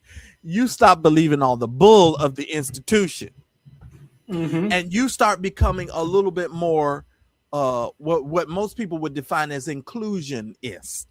You start embracing more people and stop pushing people away, right? Because the church tells you who you can like, who you can support, it's just a mess. That's why nobody don't want to go. And I'm surely not gonna give $50 every Sunday or $100 every week just so you can tell me. You know what I'm saying? It's just not gonna work for me. And because if we're gonna keep it a buck, so everybody got somebody in our family who's a crackhead. You got somebody in your family who steals. They think their whole life and mission is to rob somebody. I tell you, I can't. Oh Lord, I stay away. Then we all have people in our family that's LGBTQIA. Some of them is undercover, right? So we have all of this stuff in our family, but then the thought process of God sending all of these people to burn for all of eternity, I think the more we study and the more we understand things, the more we start looking at things a little bit different. Now, I do know what the tradition teaches, and I do understand how we approach the tradition, but I think for the most part, black people is just tired. Yes. We're tired. Like like we've been in here for 55 years. We've been doing the same thing for 112 years. We just tired. Yes. No, that's time. I say that will apply to like 90% of the mega churches. Right. The 10%, I think about like Wheeler Avenue, that now has like 3-4 different. They went from having 2 services and now having 3. Right. And then you have Offer Street. Well, they're kind of different. He doesn't have the space. That's why they had to have a service on Saturday. So I think about those type of churches. Those type of mega churches. So there are some they're doing okay, some that are very few that are growing, but for the majority, yes, they are. I don't know how they're surviving, and I still to this day do not know how Marvin Winans is going to. Let's just say, for by chance he pulls this off. I think you said this a long time ago. He's building that church for Bishop Sheard. Now, Bishop Sheard gets that church. Who's he gonna fill with? Because he ain't got that many members.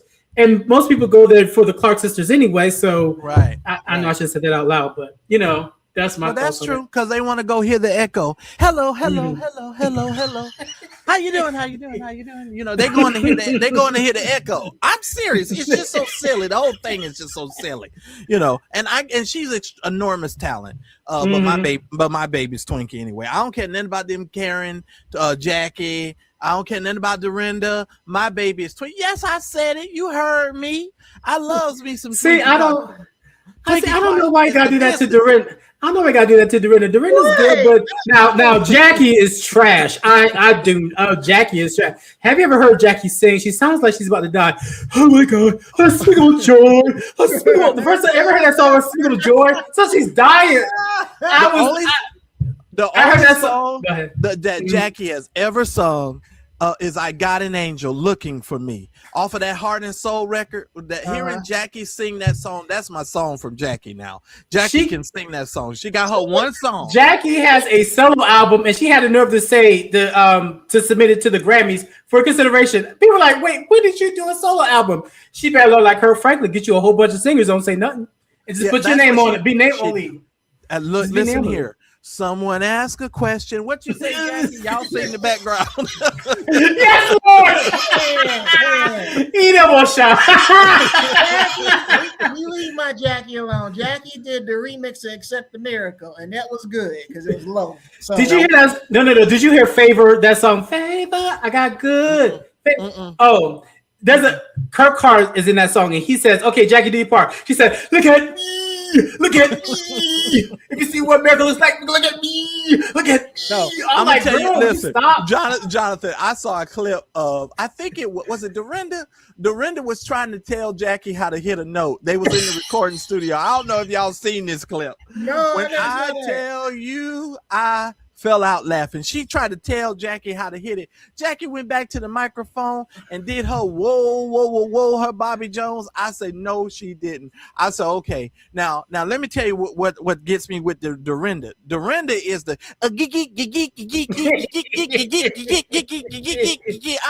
I said, okay, Dorinda. Let me tell you something. When it comes to a singer within that group, you got Karen. And you got Twinkie. And you got Nisi. We're gonna put Nisi in there. Thank you. Nisi she can Nisi. No, in her prime, Nisi was the best one out of the group. Yes. Well, now I don't know. Right. Yeah, back in the day, Nisi was the best one. Okay, I'll give you that now. Because even Maddie said that she had like a mature sound. Correct. Right. And I'll give you that because that is true. I'll go ahead. I'll go ahead and bite the bullet on that one. But that Masterpiece album from Twinkie Clark was just that, a masterpiece. Her and Ben Tankard put their foot in that record. I don't care what nobody said. That is a gospel album you can put on and play from start to finish and never skip a song. And I will say this.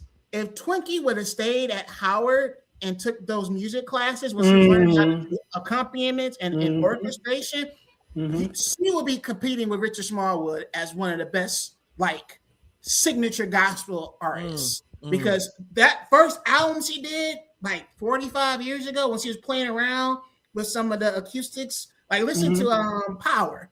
She was playing around with synthesizers and orchestras at the same time. So she was like a little bit of a little mini genius back then. But her mama ain't. Well, she ain't never really been little. I don't know where you get the word little. Little genius. Hey. Disrespectful now.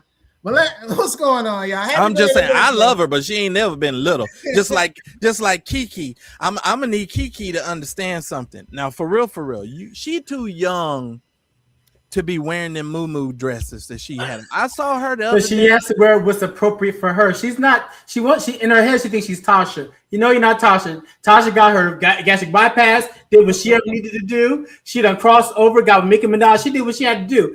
Kiki, you still Church of God Christ? I'm sorry. Let me stop you already. Now listen here, Jonathan. Seen Kiki in person. I have interacted with Kiki. Kiki looks good. Nobody said she didn't look good. No, I'm just talking about her figure. Like, she does dress those muumuus. Is that what she had on her girdles, like William McRae? Because you know she be having on 2 and 3 girdles. You can tell when she have on them girdles. She is shapely and thick. She's not overweight. It's just the dresses that she has loose dresses on. But I've seen her figure. I've seen her figure. You know what, Darielle? I appreciate you coming up, but I'm gonna have to respectfully disagree. I'm trying to defend my girl because she does look good, and She's a beautiful woman. Now, don't get it twisted. She is a beautiful woman, but and honestly, I'm glad that she has the husband that she has. Even though, no, let me tell you why. Because I think he's gonna keep Kiki grounded in a sense. Yeah. You feel me? Because he's a regular dude. You feel me? Yeah, and like Greg Cole. Well, what? He's a regular dude. Did you say he's like who? Greg Cole, Dorinda's husband. Oh, The one that we ain't never seen. Oh yeah, is he still alive? Yeah. It's Jackie's husband that's dead. Jackie's husband is the one that died. Well, nobody's seen Dorinda's husband in 30 years. I ain't seen that man in 30 years. Where has he been? Do he go to the convocations? They don't never put the camera on him. Where he go? I've seen her daughter more than I've seen. Oh, he must work for the FBI. Wait a minute, Big. Let me introduce this Being Beautifully person that just came up on our platform. Being Beautifully Honest is here. Shout out to you, Being Beautifully Honest. What's going on, ma'am? Hey everybody, I was enjoying the conversation while I sit here and eat ice cream. So. Right, I know that's right. Oh my God, I am so glad you touched on that Marvin Winans craziness. Oh my God, he won another $1,000. I could not believe that. Oh, now he wants you to go borrow it from your neighbors. Well, they borrowed it from their neighbors to give them the other $1,000 or $2,000. Thank you. And just the manipulation of the scripture. And one of my favorite scriptures, I might add, that's what that prophet told that woman. Right. Okay? Mm-hmm. And unfortunately, the people who will do this craziness, go and ask the neighbors or go to some title loan place or some check cashing place or whatever they're going to do to borrow, if you will, $1,000. They're not going to read that scripture for themselves to see what that really means. Anytime I have gotten inspiration from that scripture, what it was for me was, what do you have in your possession? Not just physical things, but just, your imagination, your ideas, your creativity. What do you have that can help you in what you're going through right now? He's flipping that to get these people to go and borrow money to give to him. What did I tell y'all? I told y'all Clarence did that same thing. It is. I tell you, I keep giving Clarence the playbook. I don't know who came up with this playbook, but this is classic. They do this all the time. I'm not kidding you all. This is nothing new. This is the same stuff. Shout out to Being Mary over here, not contrary. Halo Mosha, welcome to the platform. Halo Mosha. Okay, so I'm just trying to figure out what the whole Marvin Winans thing. How does $1,000 equate to I'm gonna go ask my neighbor for a cup of sugar?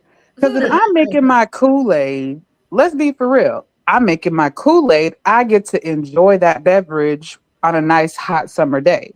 I'm not saying, hey neighbor, can I borrow this cup of sugar? And then I go pile it on the ground for some ants to chomp on. So I'm just like, even if he's just like, oh, ask your neighbor, of course, took the scripture out of context. But even if you just look at it in terms of, oh, you could go ask your neighbor.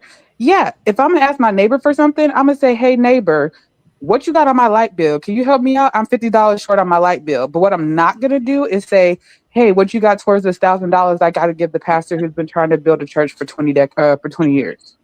No, well, I'm coming to you, Jonathan. All I'm gonna say right here is he needs to listen to the emotions, because the emotions said, "Don't ask my neighbor, come to me." So I'm gonna say, Pastor, the emotions told me to come to you. So I'm not asking my neighbor for nothing. I'm coming to you. Go ahead, Jonathan. And this is how disconnected he is. Like, you're asking your congregants who mostly live in Detroit. Now, you might live in Farmington Hills, but your members live in Detroit. Detroit, one of the most economically depressed cities in America. They are constantly losing jobs and losing people. Sir, do you not know who your congregants are? Now, I still don't understand how Roberta McCoy, Jesus, I wish I would give him $1,000. He dogged me out and not, okay. But do you know, sir, you know where you're at? Do you know where you're at? Let me say it like that. You don't have the membership like you used to. This is not like 20 years ago when you had this thriving church and the economy is not as bad as it is now. Like, come on, sir, really? First of all, excuse me, let's back it up. This is not 1959. Everybody ain't working at Ford Motors. Everybody's not working at GM. Like, I don't get where he thinks where he's at. Yeah, and those kind of jobs are few and far between nowadays anyway. Well, because I mean, it's the equivalent of Carn insulting all of his door dashers Like, read the room. Why are you asking these people for $1,000? Why are you shaming door dashers? Like, these people have already given you millions of dollars that a lot of them did not have because you're the man of God, the head of the house. You know, they fed into all of that. But it's like, at what point in time do you just tell your people they've done good? We're just gonna ride it out. And just like, but it's like they just all lack humbleness. They lack humility, wisdom, and so many other things. Let me say this whole idea about a borrowed vessel. Clarence used the same thing with the children of Israel when they were coming out of Egypt. He said, well, they told them to go and borrow all the silver and the gold because God knew they wasn't never going to go back. So God would anoint you in a season to go borrow something. But like Being Beautifully Honest just so eloquently put just a few moments ago, that was God's specific word to that woman. It wasn't to us. Context matters, right?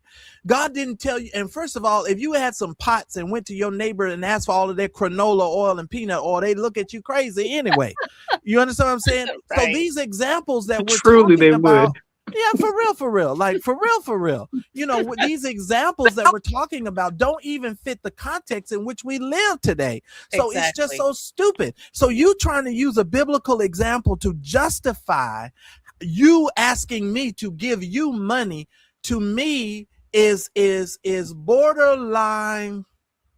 What's the word for it? I want to say it's thievery. Yeah. That's the best way I could describe it. It's the whole church operation to build the new building has been thievery. These people are thieves. Agreed. And the whole thing. And with a nasty attitude at the same time. Because if we go back to last year when he went viral for how he spoke to that woman who was in the wrong line, if you will. And then today, you know, how he's speaking with the, you know, just this air of arrogance and entitlement. Like our money is owed to him and that church and the construction workers pushing dirt. Well, I mean, if you think about it, you guys think about it. I was thinking about this the other day.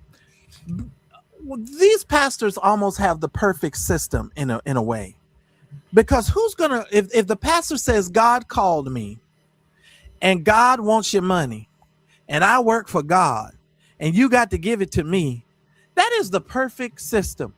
It really is the perfect system, because who's going to argue with God?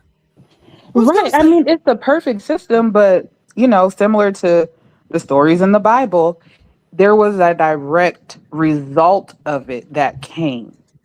And not that there's expiration dates on anything, but I would feel as though it should have came to pass by now. Oh, there's an expiration date on Marvin Wine. You almost made me cuss right there, Mary. Well, no, I'm talking about the church. I know he has one. But there's an expiration date on that ninja. See, here's the thing. He acts like spoiled milk.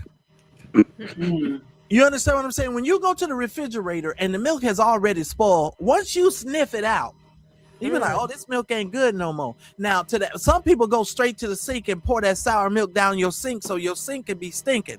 That's what you do. You go right on down there. And now you wonder, why does the sink smell so funny all the time? Because you done poured all this sour milk down the sink. You know, in order to, if you're going to pour it down the sink, you have to prepare a concoction so that your sink won't stink. I'm just saying, right? You're right. You got to do a whole little, and when you're done, make sure you flush it real good. Right. I'm just saying. Marvin Winans is spoiled milk. He is old, spoiled milk. You remember when he tipped over, when he was in Bible study, I'm a little teapot, short and stout, and he just tipped right on over, right at the and passed right on out. Now, mind you, he was sick, trying to act like he wasn't sick, you know, not telling the truth. He is spoiled milk, and while he's going through his age situation and his health situation, he's just getting worse. He's getting more ornery, he's getting more mean, and he's asking for more money. And he feels comfortable asking for more money because he knows time is winding up.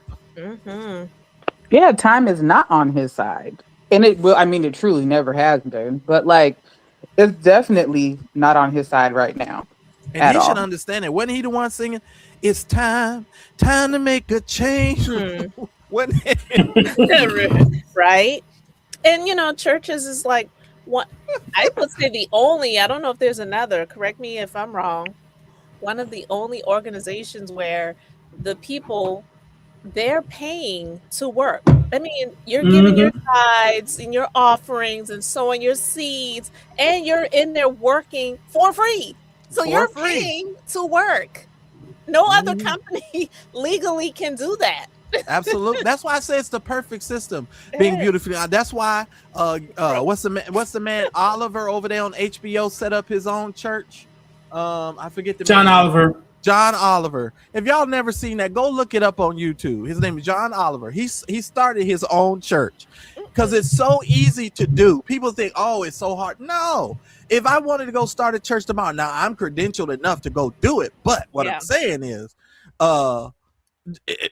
you could go do it tomorrow. And that's why I get such a kick out of Archbishop, what's his name? Out of Powerhouse. What's his name?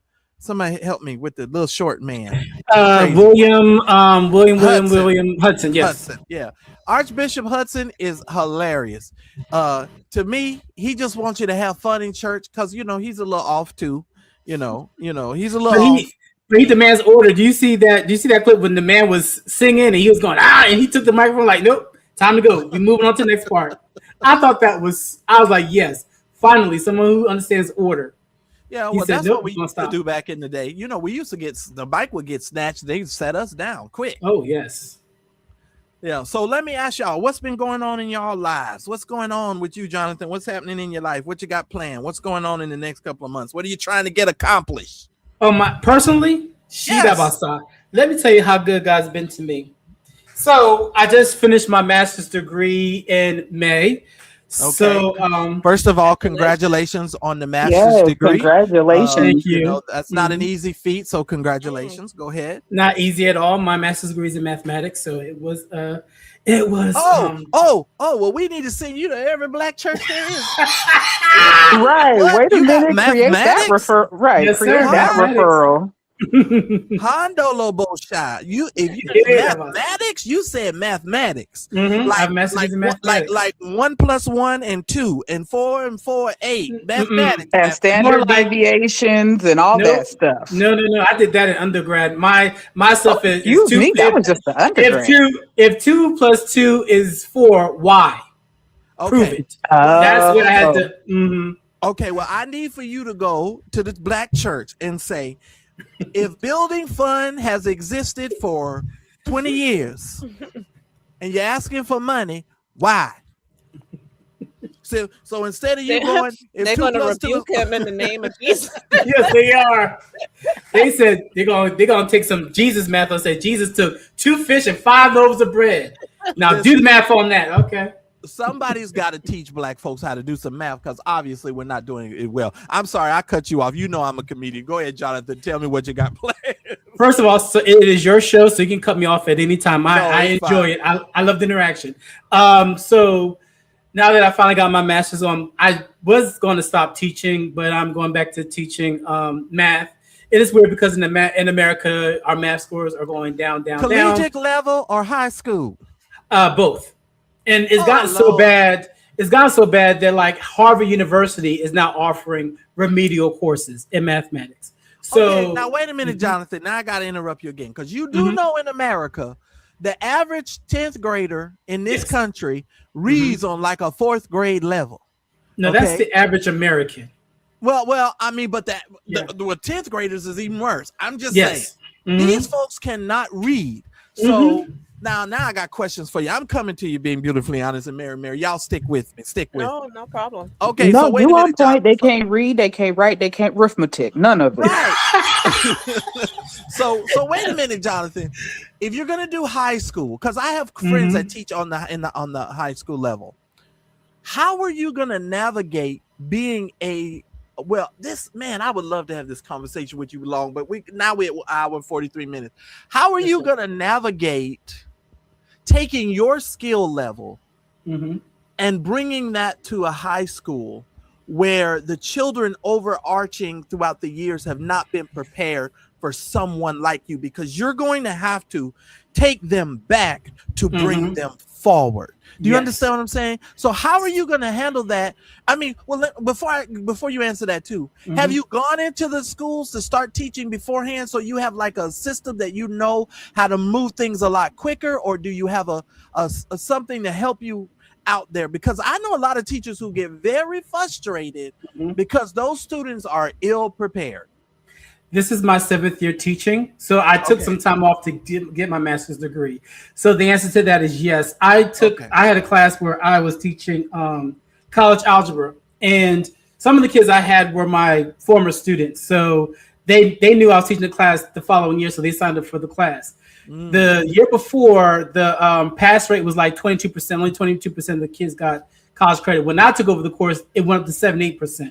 Wow. I've also increased scores with more than half of my kids graded at or above grade level. Now, if you don't mind me asking, are you in Detroit? Are you in Detroit?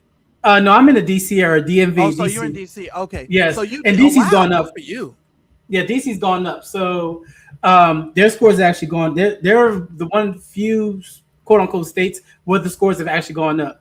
So yes, it is. Teaching is an art. Teaching math is an art. So I have to do a lot of scaffolding. I have to do a lot of what I do is I teach my students how to think analytically. So we use a curriculum. We don't do like find for X. We do a lot of word problems. We do a lot of conceptual math. So I have to break it down so the students can understand the concept, and then we get into the procedurals of the, your math facts and all that. I forgot what do they call that again when you give them you give it to them, and I don't know why this is slipping my brain. Every time I go live, it's almost it's like word comprehension.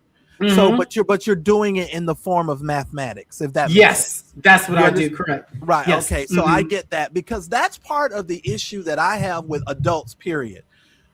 And I'm not trying to be funny. And I don't think I'm the smartest dude on the tree. Trust me when I tell you.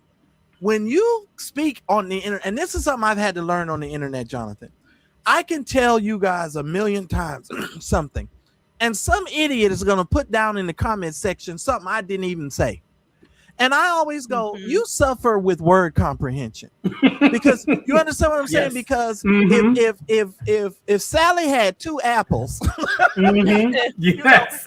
I think a lot of times, how do you arrive at some of these places? Now, as a teacher, and I applaud all the teachers, for those of you that are in the chat that said that you were teachers as well, I applaud all of you guys.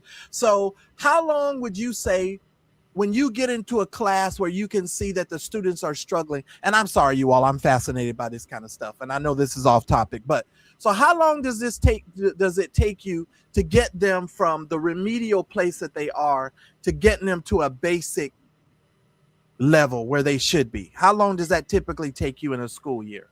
Most likely it never happens, but our kids do get passed. Okay. They do get passed. So wait a minute, but that goes to another problem. Because that's another problem I don't like. Why are we passing them when they're not getting what they need in order for them to move forward? Is it just no child left behind? Okay, and also it costs more for them to stay in the system. Oh, God. Okay. All right. Welcome back to the platform, Daria. I could talk about this for 12 hours. Honestly, because first of all, that leads to a lot of other things. And most people don't think that these things are connected systematically. Crime. Recidivism. Right. All of that stuff ties into this. And so when the education component is missing, it tends to lead to other things. And you can see it. Mary, now she knows I watch a lot of crime dramas. And if you watch the crime dramas that Mary and I watch, we need to start a crime drama Facebook group. I swear. Yeah. We do, because we be talking about these stories. Listen to me. If you really watch a lot of these crime dramas, they are some really uneducated people. And that's literally what it boils down to. Uneducated, poor economic status. It's sad. It's really sad. Yeah, and Marcellus, before I start this job, my last job, well, I did subbing, but before I did subbing, my full-time teaching job, I taught in the jail. So I taught so I was literally literally school to prison pipeline teacher. And those ninjas are math wizards. Oh yes, they are. They are. Them ninjas be math wizards. I'd be like, oh man, because most of us, and not to say that women, all women struggle in this area, but most guys are really good at math. Right. We all of that kind of stuff that's how we get down. But no, it's true. Most of the guys in prison, they're very good at math. That's why I don't understand why they choose a life of crime. Go ahead, Dario. I wasn't done. Go ahead. Just two more things. Like I said, I'm teaching math full time. I'm also teaching statistics at a college, and if I register on time, I'll be starting my PhD in statistics. And now I'm done. Good. So you're going to go to PhD. Now, I have a friend who's running for political office here, and I've been trying to get him to go for his PhD. And the reason why is because the job that he has, he's too smart to work for these people. Yeah. And I feel like he's being so underappreciated. Now, he wanted to go do some work for the DOJ. But of course, he would be fine with this DOJ because he's a black Republican, but that's a whole nother matter. But I will simply say this: we argue and fuss all the time. But anyway, and listen, you don't even have to, because I'm not a Democrat or a Republican. But if I know you're doing the work, I don't mind supporting you, whether you're a Democrat or a Republican, because it's not about the party; it's about who's actually doing the work. Right? Exactly. So if the person is actually doing the work, you should be behind them. But I think you should most certainly, Dr. Degree, absolutely. But I'm not calling you Dr. Jonathan. Well, actually, thank you. No, I would never. People get so carried away with call me Doctor this, call me Doctor that. Actually, I would call you Dr. Jonathan. I was about to say he would qualify for it because you earned it. Yeah, right. Even if I earned it, I always felt like that should be reserved for like medical doctors. I never felt like, even though if I met Cornell West, I'll call him Dr. Cornell West out of respect. But if I met Jamal Bryant, I'm not calling Pastor Jamal Bryant. I know you have the doctorate degree. I don't care. Right. Doctors in theology and all that, I generally don't care about those type of. But I would call you a doctor because I'm gonna be honest. Jamal is very intelligent. I'm not gonna take that away from him. Yes. And most of you all that have matriculated all the way through the upper echelon of the school system, you all have done a marvelous job, and we need blacks who give back. And actually, I would really prefer, I don't know why black people who have gone to school and got the education don't start YouTube channels and turn those channels into educating their people. They don't get views. They don't get views. That's not what people watch YouTube for. Okay, but here's the thing. Y'all better learn how to laugh and be shady and throw a little bit of stuff in there to be entertaining and tell them, the reason why Cardi B is having, that needs the WAP is because, she don't do math very well. And so she needs that booty in order for her to exist. And she better rap until everything happens, because otherwise she ain't gonna make it. I'm just telling you. So you got to know how to throw some entertainment in there. And let me go ahead and tell you how to figure out this equation. Be entertaining. People come to the internet to be entertained and to laugh and to have a good time. We don't want to come to be bored to death. I'm coming to you being beautifully honest, because I know I was rambling. Go ahead. So I was just enjoying the conversation. I'm just trying to figure things out because I got stuff all over the place. I'm a caregiver, small business owner, and then just trying to do everything. Sometimes it's a lot and it can be overwhelming. I know that's right, but I want to tell you this. Stop it because y'all know I'm a goofball and I get to laughing. Hold on.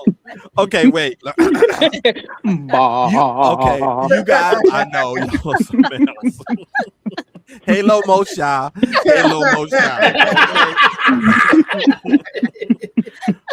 Listen, if you are a content creator and you are monetized, don't you let your 4,000 hour watch time fall below it. Don't do it. Because if you are monetized on this platform now and you let your monetization fall behind, it is going to take you double what you used to do in order to now stay monetized. Yeah. Do not do it. So even though it's overwhelming, and I have a whole system, even if you take a vacation, especially for those of you that put out videos, y'all need to learn how to keep videos in the can.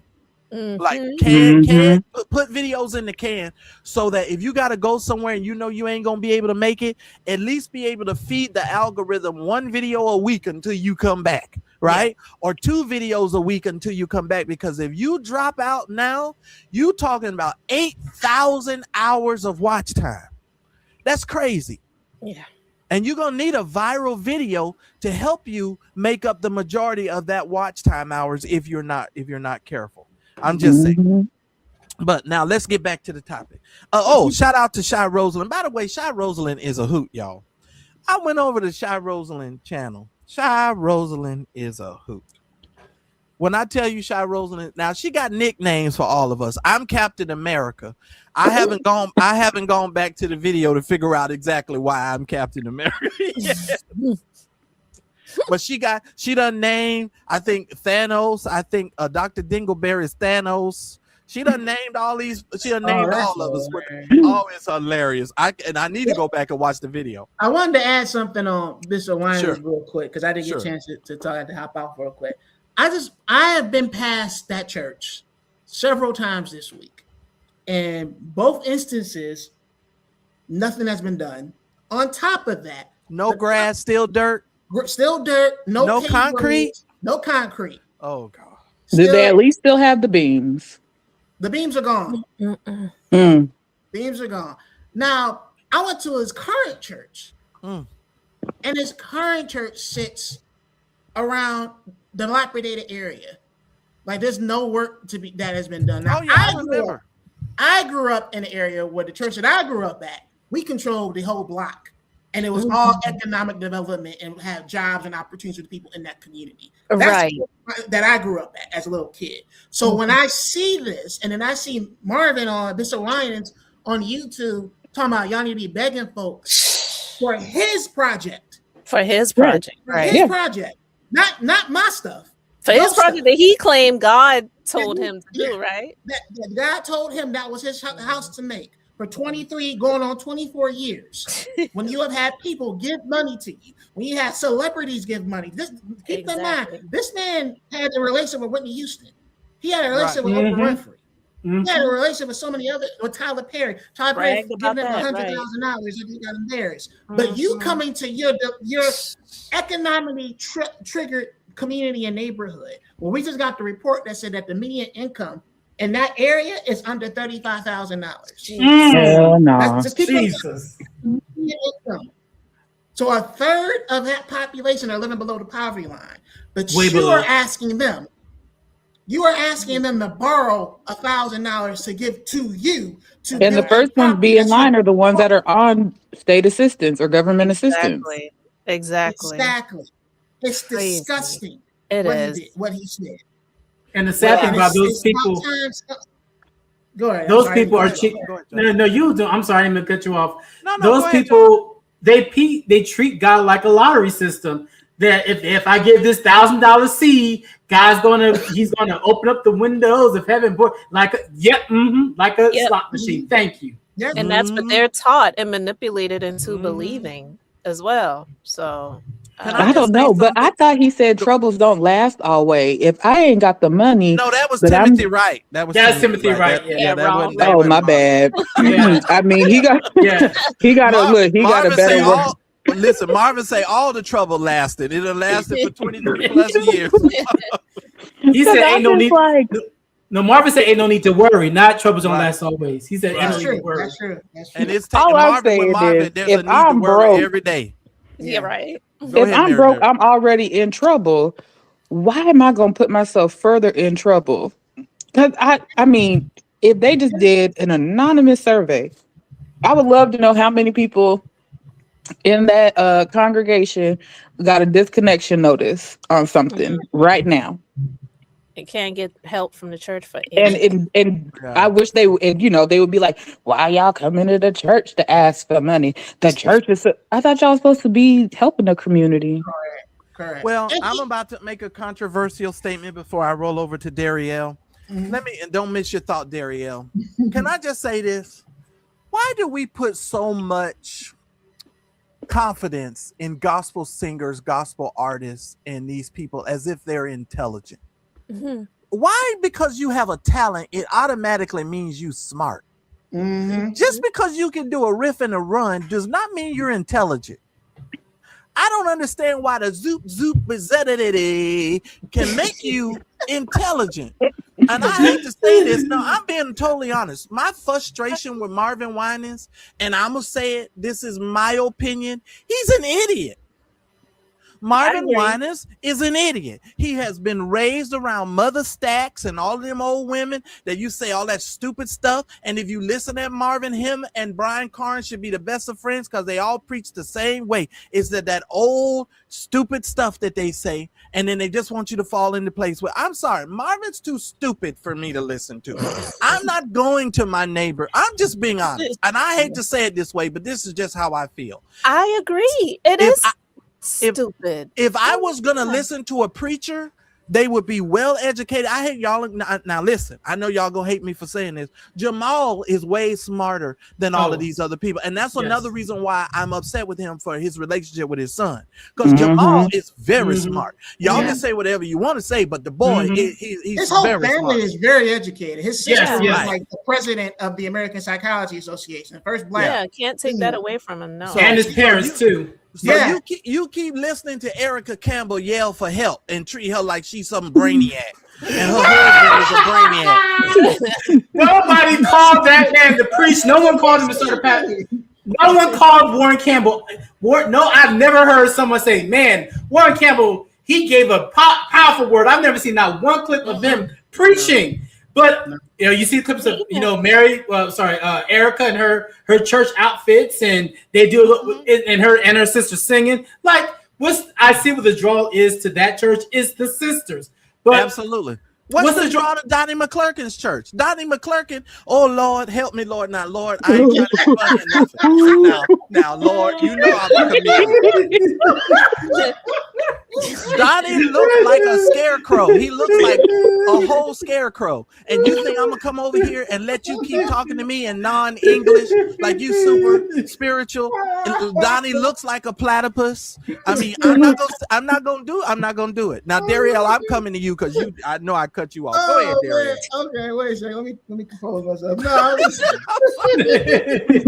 I was gonna say, like, even if he builds the church, he doesn't have the congregation now to fill the current church that he's at now. So I'm looking at this from a financial standpoint. Like I keep saying, it is fiscally irresponsible to continue this project. You don't have the congregation to fill up the church that you're at now. So now you're going to move up around the corner in a I said he's not smart. Didn't I just tell you he's stupid?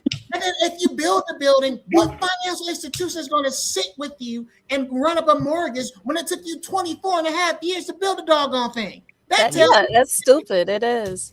It's like he's treating that church like that movie Field of Dreams. If you if you build it, they will come. But like you just said, Dario, they're not even coming to the one he already has. And not just that, he owes $20 million to that Bank of Omaha. So that like you have loan on top of loan that you got to pay off. Then when you open the church, you got to find a mortgage. There's no financial institution in the city. What happened to the lady who got caught with all the money?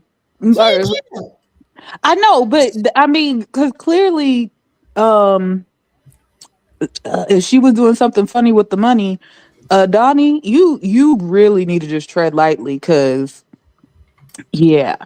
clearly the 20 years. And how long was that lady up under him? A long time. Or not Donnie, Marvin, my bad. What did I tell y'all in the beginning? Didn't I tell y'all somebody was stealing the money? Didn't I tell y'all that? We knew someone was, right. But I told you the way the whole system is set up and the way he said he didn't even separate the building stuff like he should have separated. The committee that he claimed he had that was doing this stuff, they didn't separate it right. But I just want to reiterate this point before I get off here. Can y'all please stop listening to these dumb gospel artists like they the most intelligent people on the planet? Yeah, and look, Sheridan, I ain't even trying to be funny. I'm being dead serious. Sheridan, some of us who have studied, some of us who have actually went to several vacations. All you need to do is go to vacation Bible school and you can do a better job than half these preachers. I'm just saying, because a lot of these people are horrendous. They are horrendous. And another sign that he's a bad leader, he doesn't have a circle of leadership that is smarter than him. That's another thing. Oh no, they're in jail. They're in jail. Exactly. The telltale sign of a good leader is a circle of people that are smarter than him or have like an area of expertise. But Darielle, that is the sign of a good leader. Yeah. That's how you know he's not a good leader, because he would look for people who were smarter than him, right? And that's why he didn't go to Bishop Locke's funeral. She was way smarter than him and a way better preacher. I still watch some of her old clips, and it's that was anointed woman. I've been told that church has not been the same since she left him. That church has not been the same. But I have a question to ask. What is the draw to him? Because I remember, don't get me wrong, perfecting praise live recording still bumps on my playlist. Like the choir was great back in the day. You just answered the question. I recommend Jesus. I recommend Jesus. When he gets to doing all of that stuff and they get to moving in synchronization. And when they start singing "Perfecting Church," will be at the end. I'm like, oh, I like yes, and I want to join. It's like, oh, wait, what the hell did I just do? Vanessa I did that. It's like, what the hell? Vanessa done joined the church every 6 months. Like, Vanessa, go sit your tail down. She joined the church every 6 months. When they first started the church, it was Marvin and Vicky. Remember that? It was Marvin and Vicky. That was the draw. That was Marvin, Vicky, and the choir. And then they all saw what went down with Marvin and Vicky. So I telling people, you better leave my Vicky alone. I look at you myself. I'm looking dead at you. Don't be talking about my Vicky. Let me leave my Vicky. And I mean, line this alone, because until Marvin does right to Vicky, that's the reason why his church is not the same. Because he did that. But Vicky wouldn't have made a good first lady because she's too transparent. That's why we love her. That's why I love it. She's so transparent that she just falls out of the car.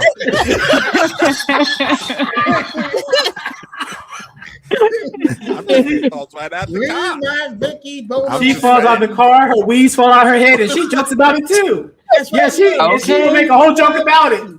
Lord have mercy. But I think it's like people don't realize if you were to change the genre of music, that's the equivalent of having just an entertainer run a church. They're not like, it's like if you just change the genre of music, I'm not gonna have, some Sexy of the Red, artists.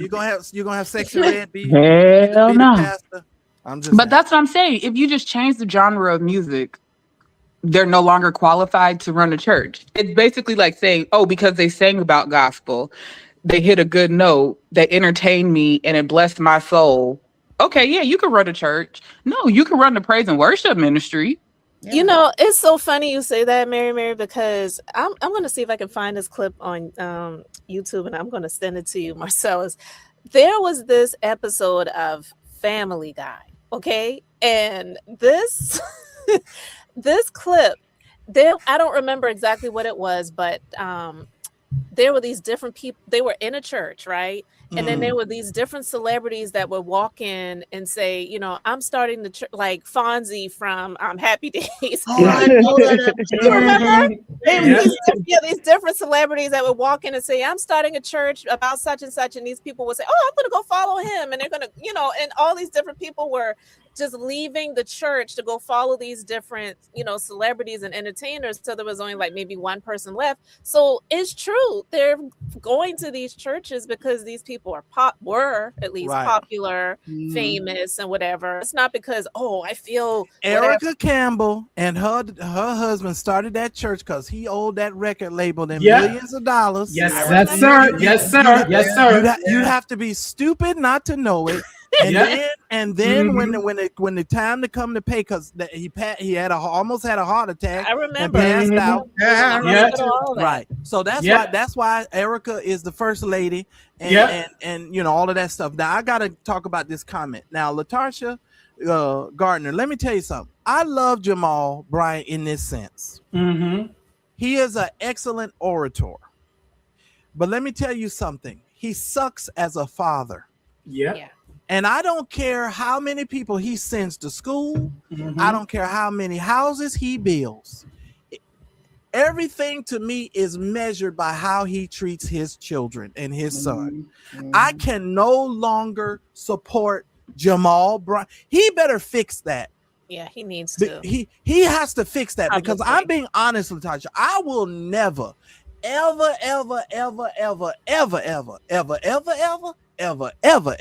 support Jamal Bryant in anything he does until he fixes it with his son. And I mean what I said. Same goes for William Murphy too. All of them. That's a lack of integrity. If you can't take care of your own children, but you want to take care of others, we've seen that so many times in the Black community. Even in my own family, where I've seen men, they go off and they get married to some, take care of they ain't even their kids. It's their wives' kids. All of a sudden, they taking their kids, but not even take care of the kids that they created. Oh yes, absolutely. I'm just struggling. I don't listen to no gospel artists like that. I don't know why you all put these people on a pedestal. Kim Burrell, Lord have mercy. If you threw 12 marbles in her brain, I don't think none of them would touch each other. They just keep going around and around and around in a circle. She's too busy riding the spaceship with George Clinton and Pete Funk, and got the nerve to be judging folks. Don't get me started with that. Marcel, give us an Oba shot. Come on. Right, that's a Halo Mo shot. Halo shot. It's an LGBTQ. Let God be true. Oh yeah. That was the thing. Yeah, you know when she stretched back her hand. Yeah. Whole by shot. Yeah, that was hilarious. Now I'm gonna tell you guys this: the gospel community is short-circuiting, and here's how the gospel community is short-circuiting. First of all, the gatekeepers in the gospel music industry have not let the other artists who are just as well equipped as some of the established artists break off into the gospel community and do well without them controlling it. Here's what I mean. The reason why Bobby Jones was so mad at Beverly Crawford, because when them folks, Sylvia and them folks from the Word, that gospel label, went over there and got Beverly, and she did them solo projects. Bobby thought that Beverly was supposed to go through him in order for her to get all of that stuff done. And when she did that, she did that ninja move or the Negro move, and and she broke his ankles. You know how they do that cross dribble. She cross dribbled him in the gospel, and then she went on and made her records. Bobby was pissed about that, and you all should read his autobiography, because y'all know the girl sued him at one point. He was really upset. But here's the thing: the gospel community keeps certain artists down to promote the other gospel artists and keep them at the forefront. There is no reason why we are in 2026 and Tim Bishop Brown and that group isn't well known. Some of these other Kenny Lewis and some of these other, even Kevin Lemons. Kevin Lemons was just starting to break away before he died, for people really starting to understand who he was. It is you know Donnie, you know Yolanda, you know Kirk, you know Kim, those are Fred. You got the same group, Karen Clark and the Clark sisters. You watch them shuffle on across the stage. They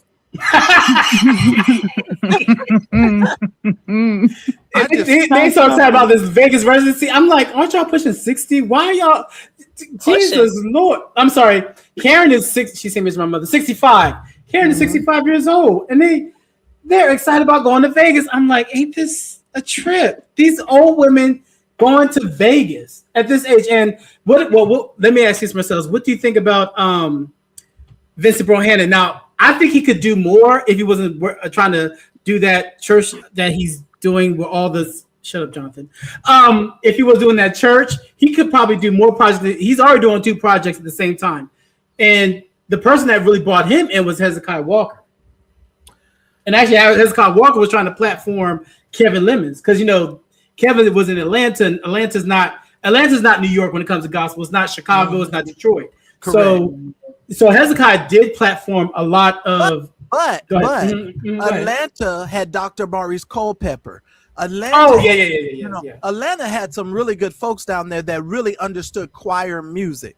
Now, here's another thing, and I'm gonna answer your question. But when you asked me about Vincent Bohannon, only thing I need him to do is quit wearing your pants so tight. This so tight. This so tight. This so tight. How's he gonna seduce? Oh, shut up. Listen, I can't watch him because the pants are so tight. This so tight. It's not for you. It's not for you. It's for but sir, I know. Your pants is so tight. It's meant for you to just listen, but it's meant for the others to watch. Thank you.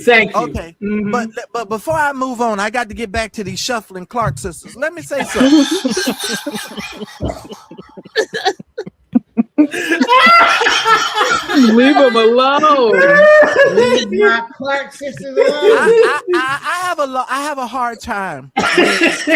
You pick up your foot and it never leaves the ground, and you think you're walking when you're really shuffling. At this point, it's okay. I'm okay with you sitting down in a chair and doing your concert in a chair, right?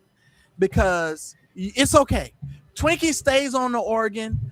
The rest of you all, and I'm gonna be honest. I'm talking about Karen. Karen, you 65. You're not even wearing a 3-inch heel. That heel is about an inch from the ground, and you're not even lifting up your foot. Just go sit down. We want you to live a long time. Stop all of this, stuff, and prolong your life so you can be here for a long period of time. Because I have seen you fall. You're gonna be like the lady with the parenthesis legs. What's her name? Oh yeah, Kim Burrell. You're gonna fall. and you keep falling. Please. But you get back up again. I'm just saying they're gonna need to get back up again. But you get back up again. Get back up again. I'm sick of it. Just go sit down somewhere. Now, Vincent Bohannon, he's a great singer. I commend Hezekiah Walker. The reason why I don't go in on Hezekiah Walker, because at least Hezekiah built something.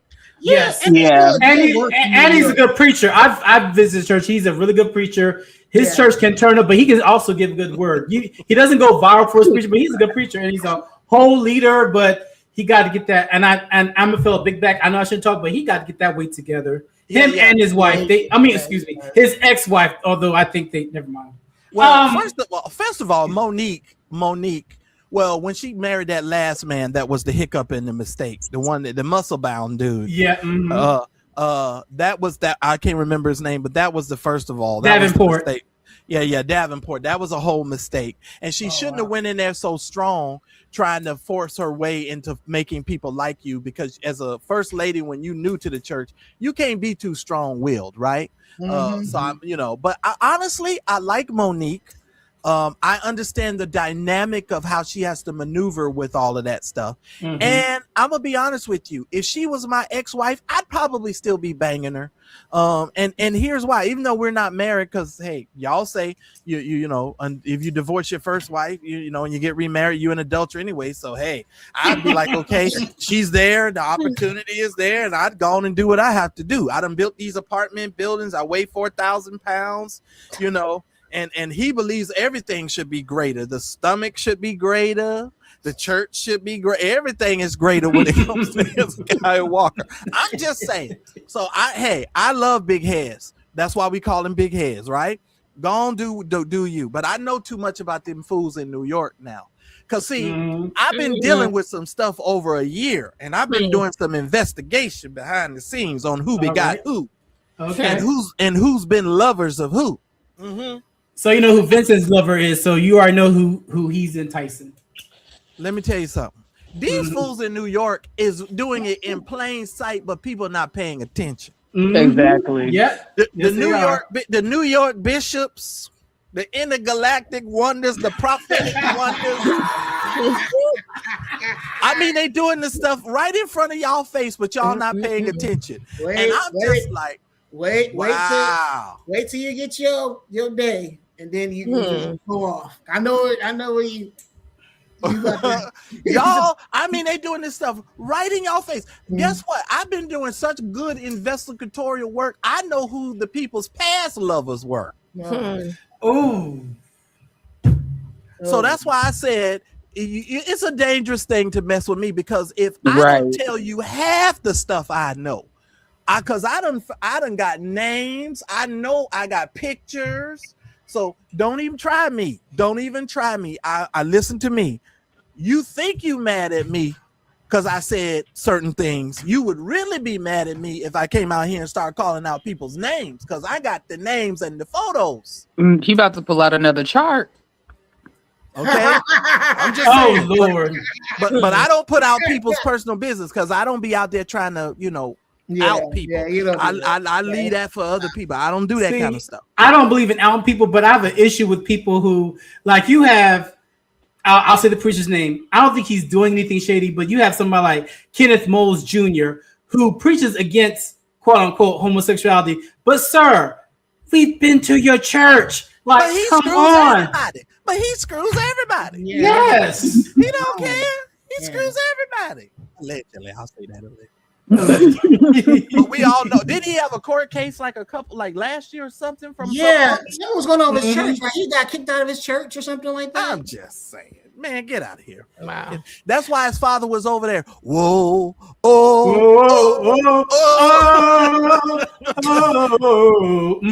He was looking at his son when he did. That's what he was doing when he was looking. Oh Lord, he was trying to cry surrender. That wasn't a war cry. That was a surrender. Listen, that was this nigga's getting on my nerves cry. This son of mine is way too much. I'm just saying. I have a question. What did you say about Renee Glenn? The only thing about I like the way she preaches, but she always looks like a mop in a pair of tennis shoes. Not a mop. It's the same hairstyle. She looks like a mop in a pair of tennis shoes. I don't understand. I understand you going for 36 hours of prayer. I get it. I've done shut-ins and all that stuff. She looks like a mop in a pair of tennis shoes, and I'm just like, this is horrible. And listen here, Sheridan. Listen, Sheridan. When you get yourself to go into the house of the Lord, Sheridan, you look good. You be dressed. The girls be sitting up high at attention. You come in with your Bible and your purse and all of your stuff. You come for business. This woman looks like, oh my God. She looks like, oh my God. Every time you see her. Right now. Let me look at that picture. She like the missionary that cooking the kitchen during Sunday service. Like I'm that, for real. And it's very wise. It's very wise, but doesn't feel right in the pulpit. That's just me. I don't know.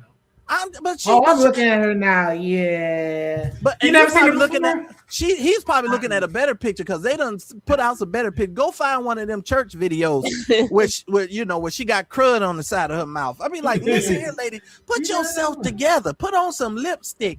Get yourself together. And that's what everybody do when they get money. What's that lady that turned into a whole nother person that I don't even watch her no more because I don't even recognize it. It scares the hell out of me every time I see Cindy Trim.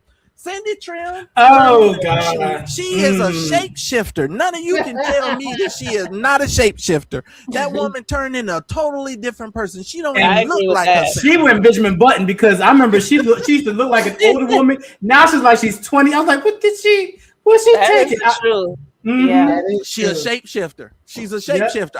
I said, I can't watch no more of these sermons because at any moment I think it was like I'm gonna end up in the sunken place. I can't do it. I just cannot do it. But that is the truth.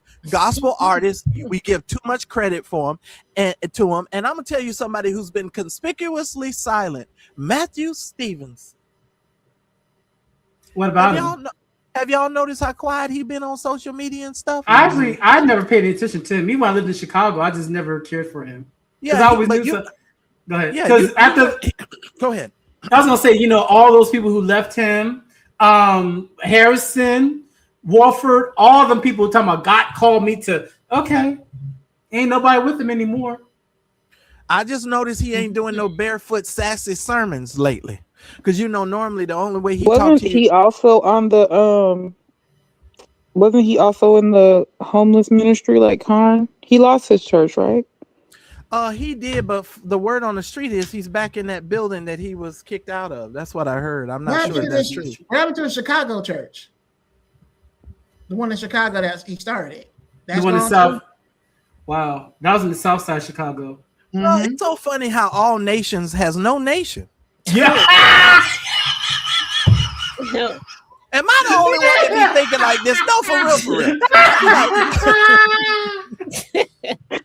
That's a good point. No, that's a good point. I gotta hop off. I gotta get out. Okay. Bye, Dario. All right, take it easy. Bye, Dario. Now listen, all nations don't have no nation. They can't keep the church open. Then the preachers they do have getting indicted for stealing money and carrying on. I'm sorry. And that's why I say and why means just what I said to y'all before. And what? And what are we doing? And that's a preacher that was wearing. Now that's a preacher that was wearing tight pants. Who had no business wearing tight pants. Oh and my God! And went to aim with the. I was like, oh Lord, that's when what's his name went out. What was his name? The one that used the F-bomb and they kicked him out and he let him back in. You're friends with him. You talking about Earl Carter? Yes. Oh, okay. I think that's when he dropped the F-bomb. When that happened, I was like, he's not Earl, exactly wrong. here, somebody must have threatened Earl Carter with putting him in a home. He's still going off on people. I said, what got into Pastor Earl? He had become so nice for a minute, and next thing I know, he back over there. He is crushing them. You hear what I'm saying? I know you probably covered this. What are your thoughts on what's going on with the Church of God in Christ? Because I think it's going downhill. Go ahead.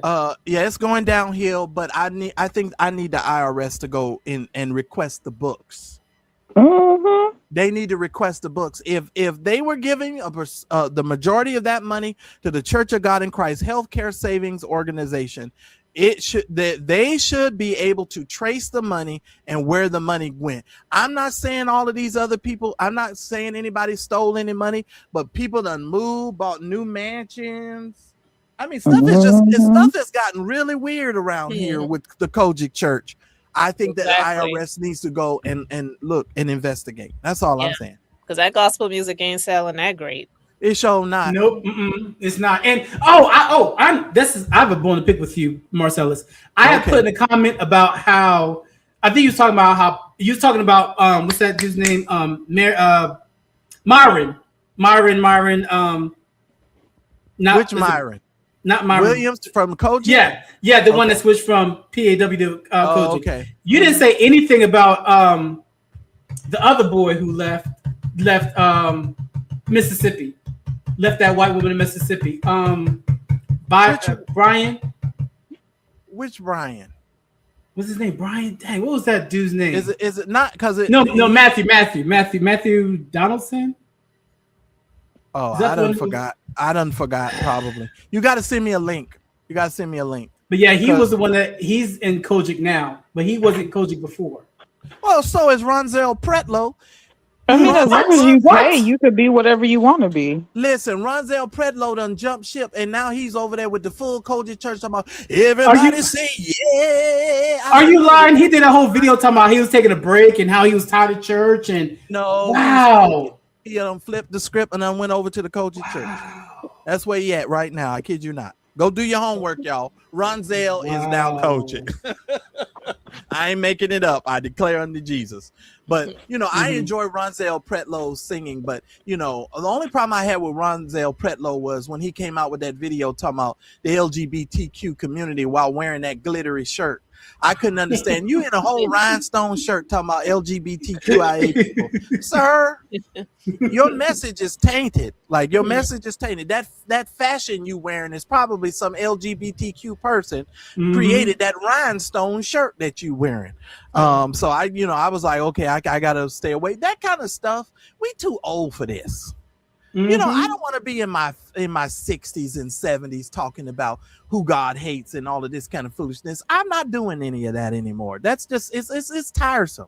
You know what I'm saying? It's about as tiresome as watching Kim Burrell walk. And on that note, hi, Mrs. Regina from the Juice Radio and Talk Show. Hey, Regina, we just talking. Regina over there. What did I just saw Regina did a video. What was because I was with Regina early this morning. Lord, Regina, remind me what you talking about this morning because it done slipped my brain that fast. Oh, Lord. But Regina's done a good video where she interviewed the woman from Inside Edition, and y'all need to go over there and watch that video. If y'all didn't watch that video, go watch that video. Oh, Paula White. Okay, I will defend Paula White on one thing, and this is where we have to take accountability. Okay. We built her up. Oh, yes, we did. We built her Yes, up. we did. Yes, we did. We created a lot of these monsters. Yes, we let's did. be for Inside real. Edition?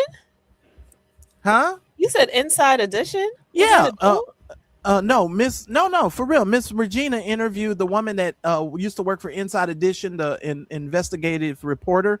I forget her name. I don't want to mispronounce it and butcher it. That's why. But Miss Regina, if you can put her name in there, Miss Regina actually did the interview. No. I thought you were saying she interviewed Paula White, and then you said from Inside Edition. Oh, like, no. No. Now, I'm gonna give y'all my qualifications for any white woman that the black church wants me to support going forward. Saints, cover your ears. If she don't have no ass, I'm not supporting her. Y'all keep bringing all these white women that don't even have no ass. I mean, the backside is as flat as a ham sandwich. Well, and that ought to tell you Jakes for something. that, because you know he ain't looking at No. Because see, God sends you signs. When these white women don't even have no buttocks, we should not be paying these people any attention. Every time I see Paula White, I be saying, is she a side door? Like, is she going to close at any moment? Because she's just as flat can be. Well, so is Cheryl Brady. TD Jakes wasn't looking at those women like that. And I don't support Cheryl Brady. You see, y'all let these white women trick y'all just because they can growl and preach like that. Because they got some other woman down there in Louisiana with a bowl cut. She's so short. I don't even know that lady's name. But she got a whole church full of black people. I know. I think I know who you're talking about. What's her name? The people won't come to your church. What you ninjas going in? Oh, is that the Miss Kim Talks thing? Oh, okay, Real Talk Kim. Yeah. Not just her. There's another white lady. Y'all got to keep up with these. Y'all but there's a white woman that I was referring to. She's in Jackson, Mississippi. Who's that white? Is a white woman? What was her name? It's probably her. I bet you it's probably her that you're thinking of. But she's a big girl. But she might be wide, but ain't got no weight on it. As Simone said, Jackson, Mississippi. I ain't following no white woman who don't have no tail. I'm so sorry. If I'm gonna spend my time watching you better call. You ask for angels from Africa. Rita tata mota tata. They should have bought you some tail. They should have bought you some tail from Africa because I can't watch you. I cannot watch it, and I never did pay Paula White no attention. I couldn't see the fascination. I really couldn't. I couldn't. She's really. She had a. Okay, I'm gonna lie. The woman didn't have a gift. She had the gift of relating to people. Yeah, she did. But when she bought that white binder to TD Jakes' church and sat up there with April Ryan. That's when I said, oh no, if I'm ever in the room with this white lady, she gonna know I was there in the room with her. How dare you insult my people after we done paid for all of your stuff? You got rich off of the back and bankrupt off of us because y'all keep giving her money and she never keeps the money. If y'all don't know the pattern with Paula White goes broke every time. Yeah, she needs your mathematics class. I'm not kidding. You need to go over there and help. She does that. She does that biblical math. She does that. Okay, Psalms 15. 22 says this, so give $1,522 as a first fruit. Oh yeah, the pastor I was talking about was Jennifer Bard.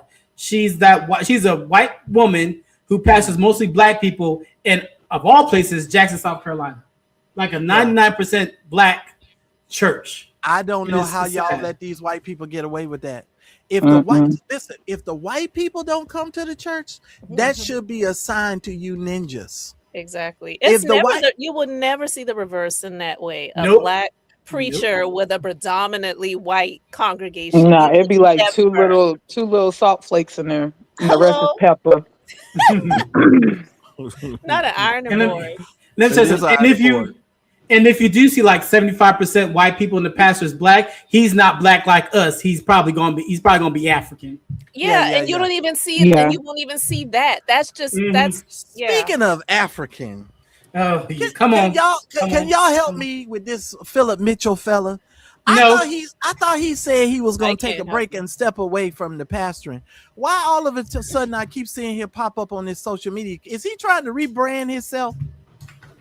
Probably. That's another one. That's my exception that I have. Like his church grew overnight. I don't know what the appeal is. First of all, I don't like these. I call them these herd churches. These churches where you got to wait outside to get in order to. That doesn't sit wrong with me. Like, why do I got to wait outside? This is the church, not the club. Why I got to wait outside? Can I tell you a funny story? Can I tell you a funny story? I don't know. It's going to be question. It's going to be Clarence McMillian story. It is. Oh yes, I'm going to hear this. Yes, I used to love Clarence. Go right ahead. Yes. No. When I first went to the Church of the Harvest, Clarence was already, he was just about to become popular. He was really in the popular stage, but I think it was the first ICE conference or Harvest Fire conference that we had at the church, because we had it at the church. So me and my aunt and my aunt's fiance, we went to the church, and they were standing outside. I'm from the South. I'm not accustomed to standing outside and waiting to go inside nobody's church. Yeah. Normally, if you're in the South, we're going home, or we're going somewhere else where we're not gonna have to stand outside. So I mean, it was hot. It was hot that day. We standing outside. We in the front of the line though. So I said, "Oh God." And I think by that time I was already working in the ministry or something, because they gave us these little lapel pins and things, but they still made us wait outside. I said, "Oh God, I'm too hot to be out here." I said, "Excuse me, I need to use the bathroom." I don't know if I ever told y'all this story. I said, "Can I go to the bathroom, please? Will y'all let me into the bathroom?" "Sure, we'll let you into the bathroom." I went in the bathroom and stayed in that stall in the cool air until the church opened up. Funny story. After a while, I kept hearing somebody next to me in the next stall. I said, "Who is in this stall?" Nothing caught on. I said, "Who in this stall next to me?" Why was my aunt's fiance? He done hipped himself to what I did. And he in the stall next to me. I say, "Craig, is that you, Craig?" Craig was in the stall next to me. I hollered. When I tell you all, we were laughing forever, cracking up. Think about it. You got to hide out in a stall because the line's so long and you overheated. Isn't that the worst of the worst? That is just the most worst thing I've ever heard of. But Clarence, that's what they did in the beginning, made you hide out in the bathroom stall. Wow. That's what I did. Lord. That's what I did. Now, you asked me something before I told you this story. What were we saying before I told you all this story? Because I cut y'all off to tell you this story. He was asking about Philip Anthony Mitchell and the church. Oh, listen, I hate to be this way. If you are African in my chat and you watch me, I want you to hear me. And I've said this a number of times. I'm going to say this again. It becomes tremendously insulting for Africans who do not understand the American Black experience to start trying to tell me how I'm supposed to be under the culture of America. Exactly. Our ancestors had to go through a lot in order to just deal with these white folks in America. You don't understand the dynamic. At least you can go educate yourself before you start talking or trying to talk down to my people. I am really, really had it up to here with these Africans, these Cubans, some of these I've had it up to here. Philip Anthony Mitchell, his folks, he's African. I think he's Haitian. Or Haitian. Yeah, he's not American. Right. And according he's not Black. And according to Pat Robinson, Philip Mitchell, you're cursed anyway, because Pat Robinson said you Haitians was cursed anyway. So you shouldn't be nobody's pastor. You're voodooing 2819. That's why you got the numbers on that church. Them is numbers 2819. That's that voodoo hoodoo. And my mama said y'all need to watch out for them anyway. That's all. Yeah, I wonder if he has temporary my protective. mama said. Yeah, I wonder if he has temporary protective status, because you know his president is like, yeah, y'all are up out of here. So I wonder if he was under that TPS, or is he just a citizen? Ridiculous. Yeah, I'm not giving these people an ounce of room anymore. That's just how I feel. Oh God, go ahead, Marcel. I don't need you way over time, but I do have one question. Sure. What is your thoughts? One thing that I don't like about the church, I don't like these. It was okay for TD Jakes' church, but I don't like it like Bishop Shear. Like, I don't like the background with the lights and the Jumbotron. Yes. It worked for TD Jakes' church, but everyone's church, I'm like, I don't like this at all. I don't like it. Brian Carn is meeting in a hotel with a Jumbotron. Okay. I hate to go.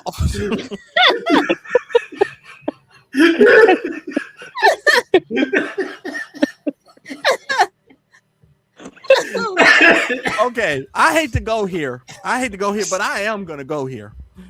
You know, when I was coming up, the old preachers of old understood that even though they were making money and they were buying Cadillacs and things like that, but they always made sure we had a place to worship.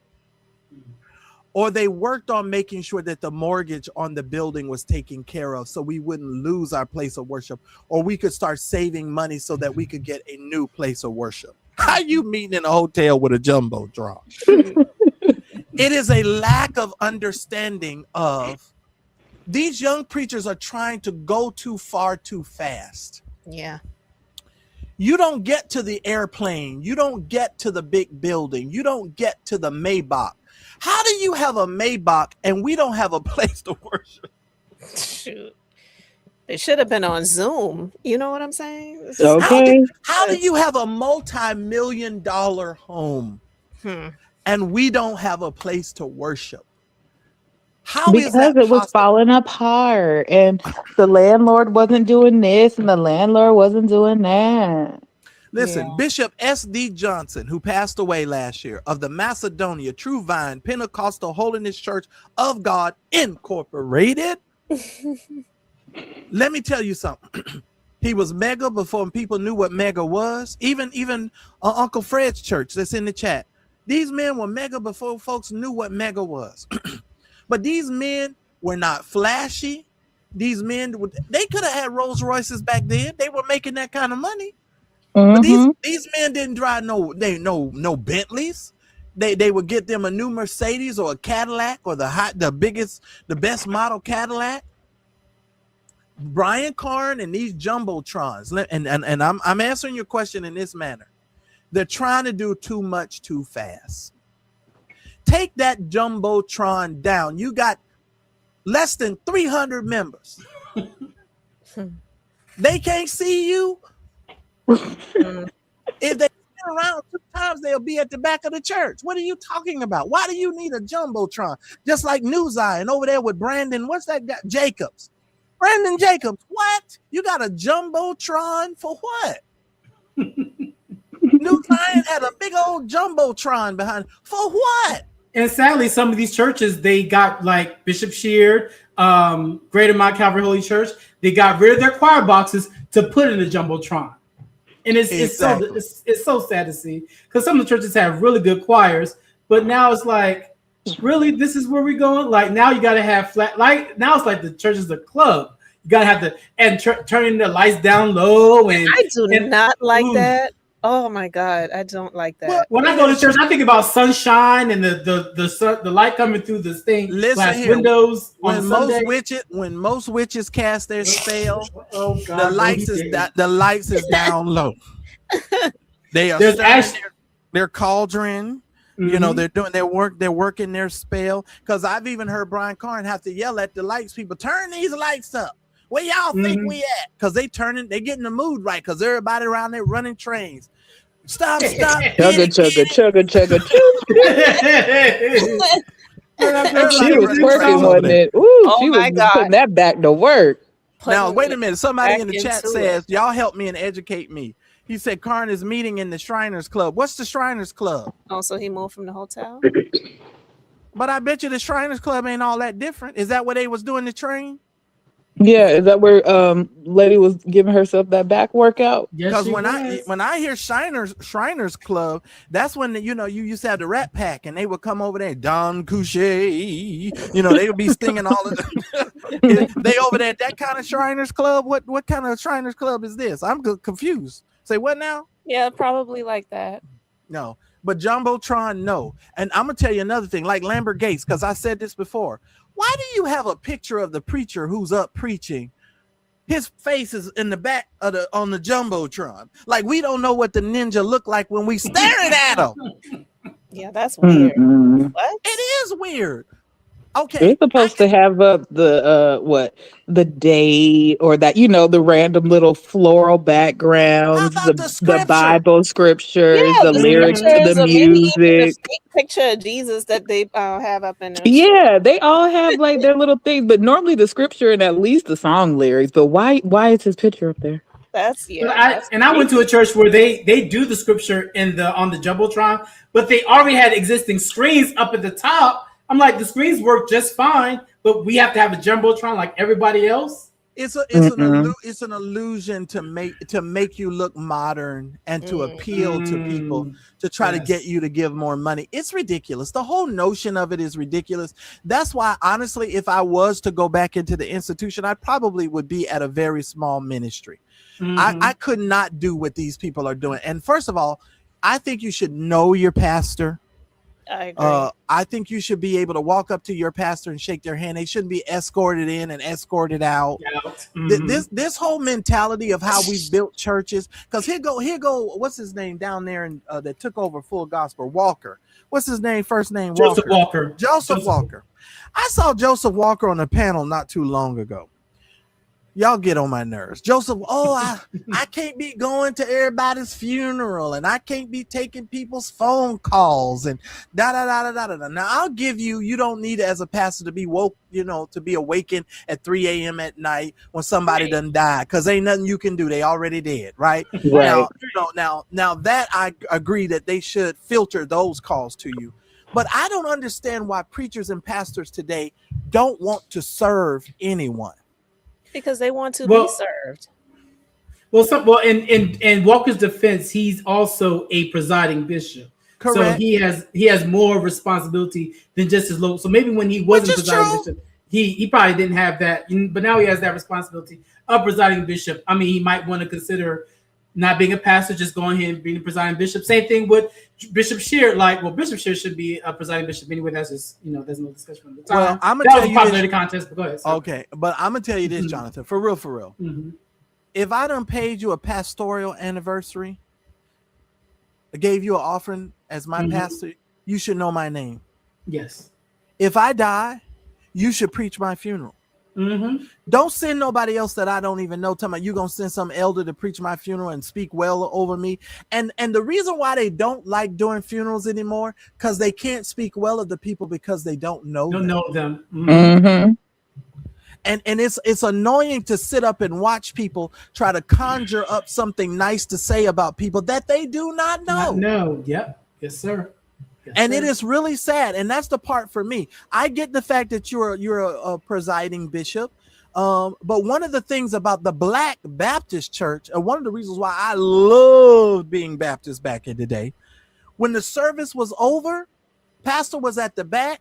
If you wanted to shake pastor's hand and say something to him, you could shake his hand, because he had on his his pimp cape. And because he was trying to dry,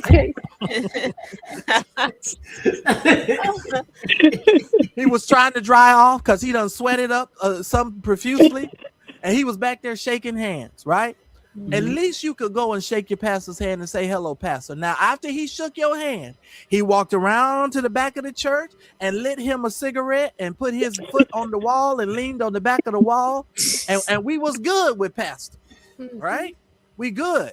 And I'm just saying, we need to change the way that we look at all of this. Look at Regina. Regina said, this is sad because Brian could have purchased a building with all the money he made. He absolutely could have. Yeah, absolutely. But he spent it on cars, homes, luxury things, and renting. And one of them luxury things that he spent money on was them hoes. There's some hoes in this house. There's some hoes in this house. Look, that's what that lady was really dancing to in that video. 7 days a week, certified free. Yep. Listen here. I have never seen a church dance, a person dance like this in church. Now, I ain't even trying to be funny, but I have never, in all my years of going to church. I feel Bishop Younger. Bishop Younger's in the house. I think we need to do a train. I'm going to do a train, y'all. Come on. Watch out the way. I'm going that way.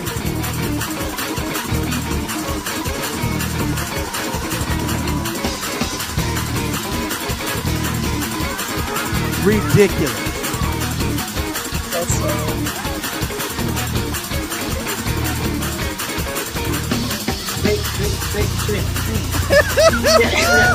Don't stop, get it.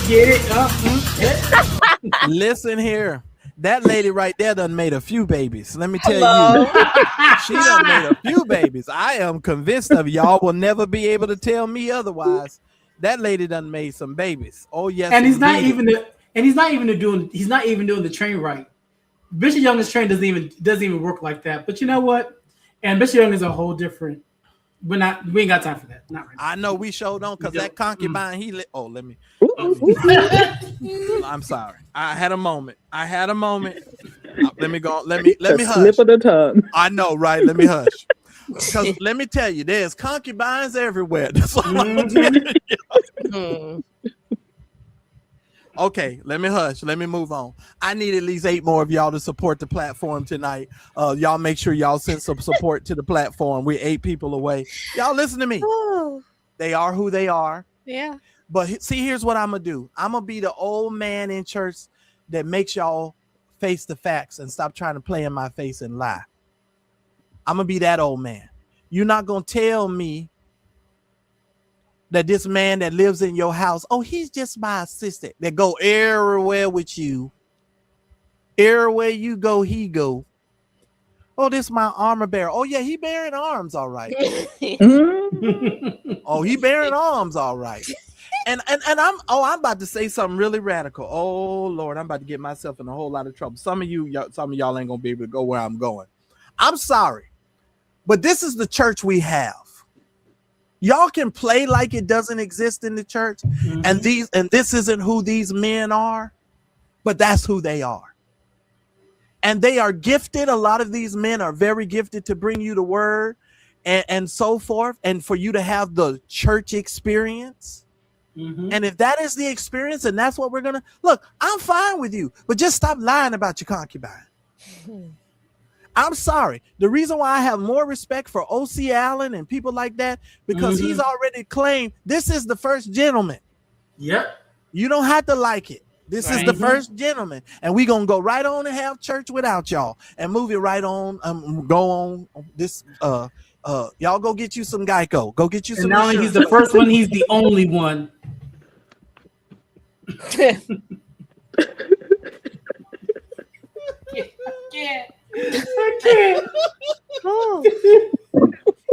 Let me tell you something. And you know, and Marcel's the sad thing about it is, like, I heard him, like, he was usually quiet on the whole LGBTQ thing, talking about younger, but he says something. I'm like, sir, I can go to my Facebook page, pull up members in your church who are openly right in my DMs. Go in your church, sir. Are you in your and have positions in his church? I'm like.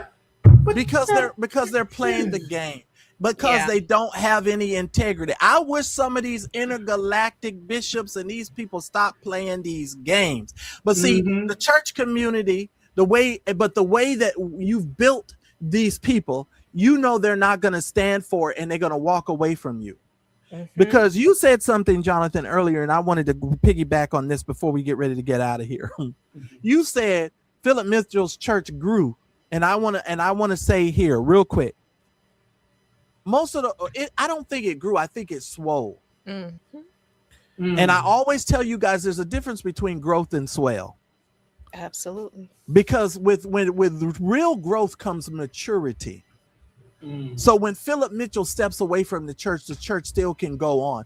I'm going to give you a real example of church growth and maturity. Now watch this. You're not going to like it, but it's the truth. Go to these Baptists. When you look at fellowship over there at Reverend Clay Evans' church, they are now working on their second or third preacher to take over since Clay Evans? Second. Third. No, it's a third. Because it was after Clay was Jenkins, now it's Sharp. Right. So think about this. The church is still going on because the foundation isn't built on a specific person. It's built on the church and the nucleus of the church in general. Yeah. Let's talk about Pentecostals with y'all crazy self.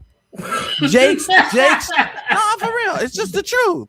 Right. Jake's church empty. Crenshaw Christian Center empty. I think Noel Jones is meeting at a medical supply. Oh God.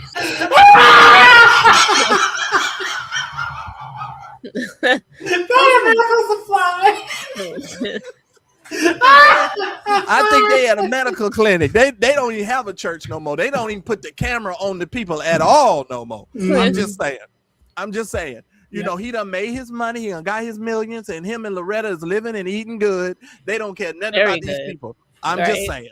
You understand? And here's the thing. He didn't have to get married. She was giving away the milk for free anyway. So right. But he old and he needed somebody to take care of him. Care of him. Back surgeries. You know. Not even I love her. I want to be. No, I need someone to take care of me. I'm like, okay. You know, and that's what they call a hospice wife. Right. But genuinely, I think he does love her. And the reason why they've been together for 18 years, y'all. Right.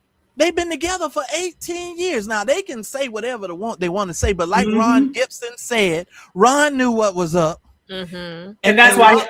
And his wife said, "Why wait any longer?" Because she knew that they were messing around. Right. Well, that's why she got her ass. Ron was jealous because he wanted to boink Loretta so bad. When I tell you he wanted to boink Loretta so bad, he over there with that Church of God in Christ 7th jurisdictional first lady, and he was like, I can't get my. I can't get my no finish that. I can't get my what can't get I can't get my wife to take a walk.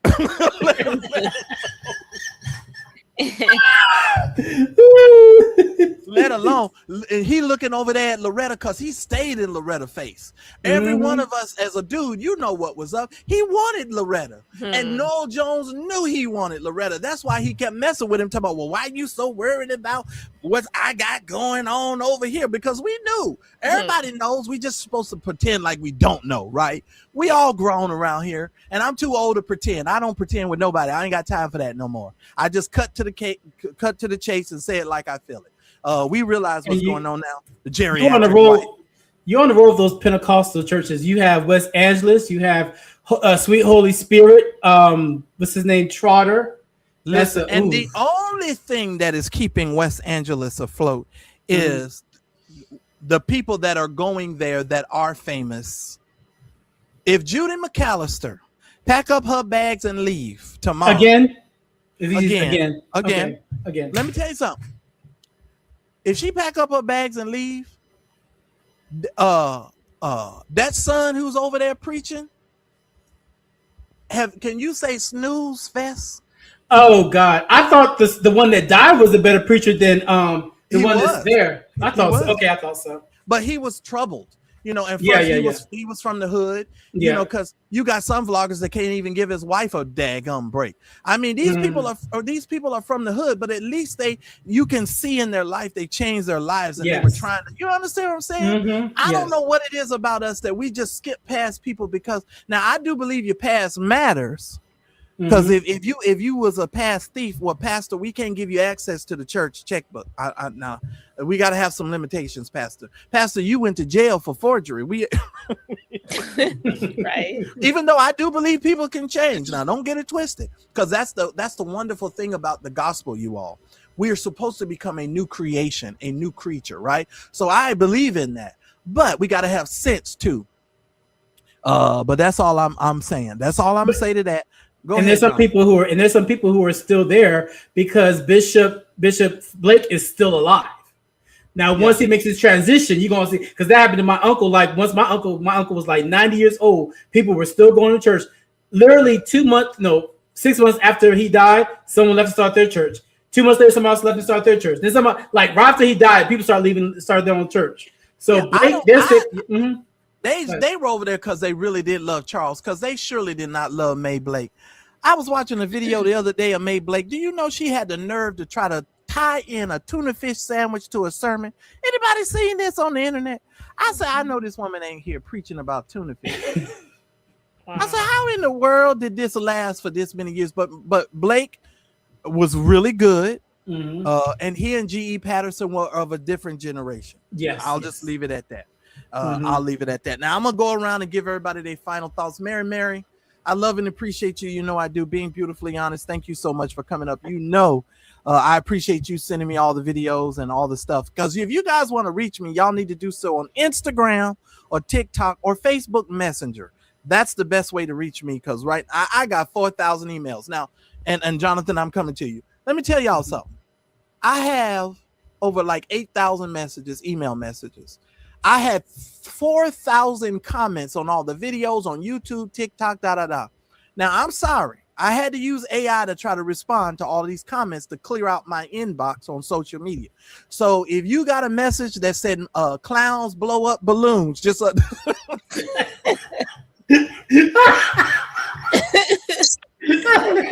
It was so funny because the first time he like before you had even said it, and I mean not that it said that kind of message, but I was just like, oh, he activated Lucy. Or wait, what was her name? It's Lucy, right? Lucy. Yeah. I said, oh, he done activated Lucy. I could just tell right away. I said, oh Lord, because it was like here. I had to use Lucy again today. Lucy cleared out over 4,000 messages for me today. Y'all listen to me. If you got a message that said Tonka trucks don't have no wheel, so charge it to my head, not my heart. Let me know so I can go in and I'll try to correct the message. Now, I'm going to tell you how funny and how much Lucy screws up. Y'all know Malcolm Jamal Warner died, right? Yeah. And y'all know his wife was suing the estate, which was suing his mother, right? Mm-hmm. So Lucy done flipped the script and said his mama died, and Malcolm was suing the wife or something. And somebody sent me a message. They say you ought to be ashamed of yourself for this post. Gosh. I looked at the post. I said, oh Lord. I said, Lucy done did it again.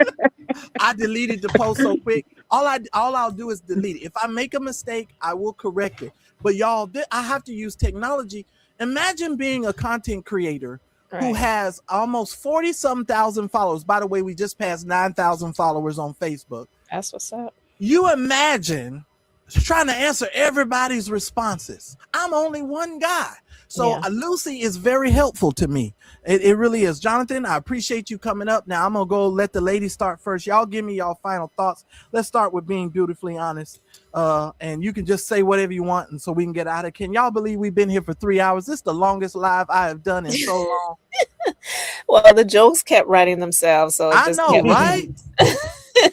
But no, I appreciate you having me up. I hope you had an amazing birthday weekend. I did.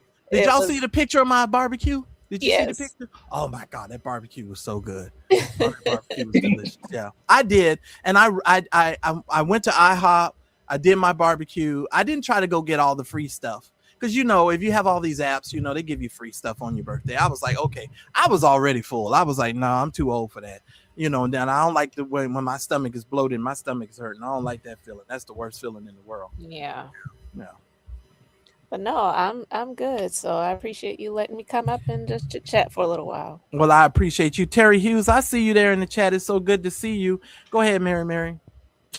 Well, as per usual, thanks for having us up here on the panel. And yes, happy belated, even though I got to talk to you on your birthday. I'm glad you enjoyed your barbecue. Absolutely. Keep doing the work of the Lord. Keep doing the work of the Lord. Absolutely. Now, Jonathan, before I let you give me your final thoughts, I must put this comment up. Pastor T. Renee Glenn just turned 60, and yes, she testifies of being a virgin. My best friend just got married 5 years ago at 57, and she was a virgin. We talk about Christians, but many still walk holy. Okay, let me say this. It's not about the fact that they're walking holy or they're virgins. I want you to hear me just a prayer away, Pastor John. Hear me. I know what the tradition teaches, and that's fine. Stop wearing your virginity as if it's some badge of honor. Mm-hmm. Because you ain't took no pipe don't mean you're more spiritual. Right. That means you're just nasty. I'm just saying. And the Bible says, as were such as were some of you, right? Mm-hmm. All of us had to come from somewhere, right? So let me be clear. And the folks that didn't come from somewhere normally is cuckoo for Cocoa Puffs. And I'm going to leave it there because that mop with a wig is crazy as all jiggly. That's me. That's just me. I'm just saying that's just me. But wearing this whole virginity thing, it's like this. prayer away, Pastor Sean. Let me say it like this. The church folks used to say this all the time. I'm first generation Christian, fourth generation Christian, seventh generation Christian. I'm 7 generations in. And you hear all these preachers say this stuff like it's some sort of badge of honor. Like we got to pay homage to you because your church, your family's been a Christian for 7 generations. You don't get no honor for that. You get honor with how you live. You get honor with how you treat others. You get honor for walking upright and how you treat folks. I don't care that you're a virgin, because going to heaven, whether you're a virgin or not, is not going to get you no crown.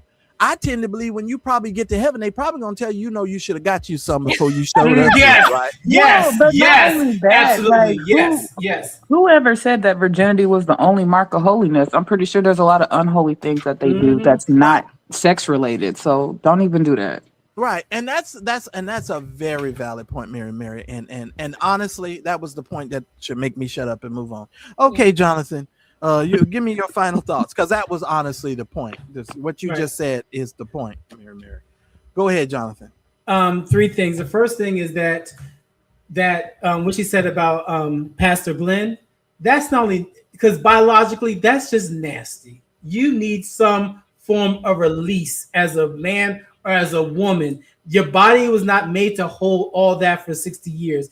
You need to go and get you, like you said, like someone said, like, can you imagine you get to God and this whole time, like, and God would been okay for you to get some, and you be like, dang, I didn't get to experience that. Like, come on.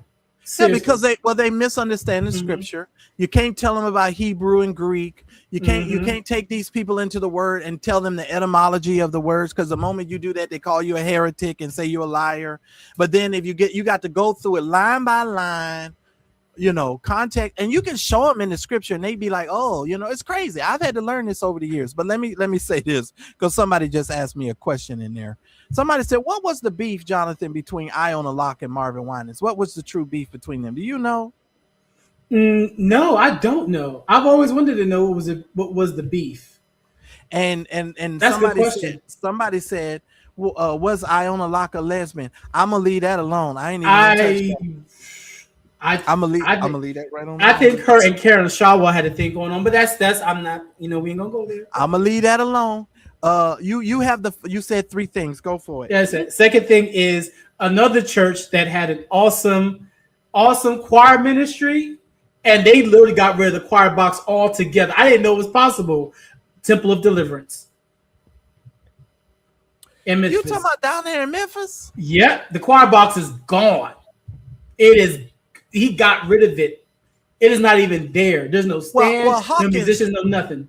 Well, Hawkins is a little crazy anyway, because when you go after because he's the son or he's a nephew. Nephew. When you go after your auntie and divert money from, allegedly, let me clear this. Let me say it this way: when you divert money from the Bountiful Blessings account into your account so that your auntie has to sue you and file a lawsuit against you, you ain't wrapped too tight anyway.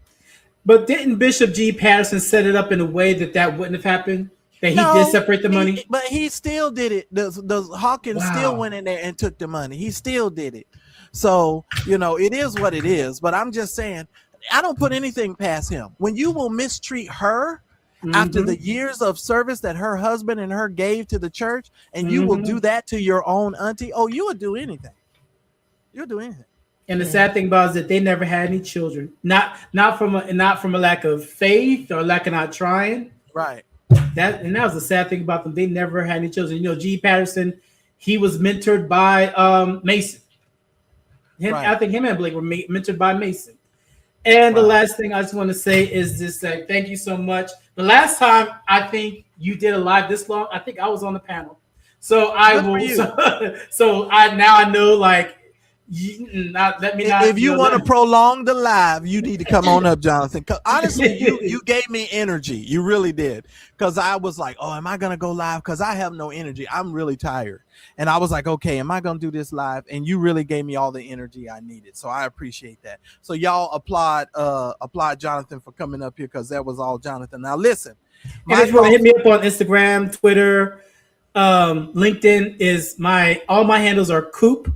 which is my last name, Cooper. Coop teaches math wherever. Doesn't matter. LinkedIn, like I said, LinkedIn, I don't think Facebook. LinkedIn, Instagram. I don't have TikTok, but Instagram, Twitter, Coop teaches math. Okay, Coop teaches math and being beautifully honest. And then we got Regina from the Juice Radio and Talk Show that was in the chat. Y'all can go subscribe to Regina, all the content creators. Now listen, I'm going to say it again. If you are an emerging content creator and you want to use YouTube to make money, you better get started within the next 30 days. Maybe I limit you to the next maybe 45 days.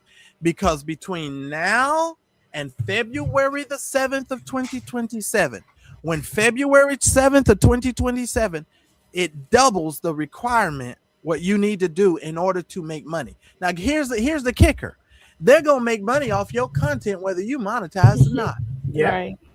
So it's best that you learn what you need to learn and stop fighting with all of us other content creators who do business the way we do business and learn how to do business.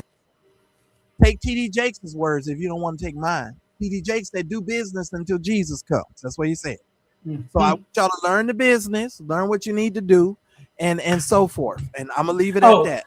I'm sorry, Marcellus, and happy belated birthday. My apologies. Happy belated birthday. I hope you enjoyed your birthday, and may God bless you with many, many more.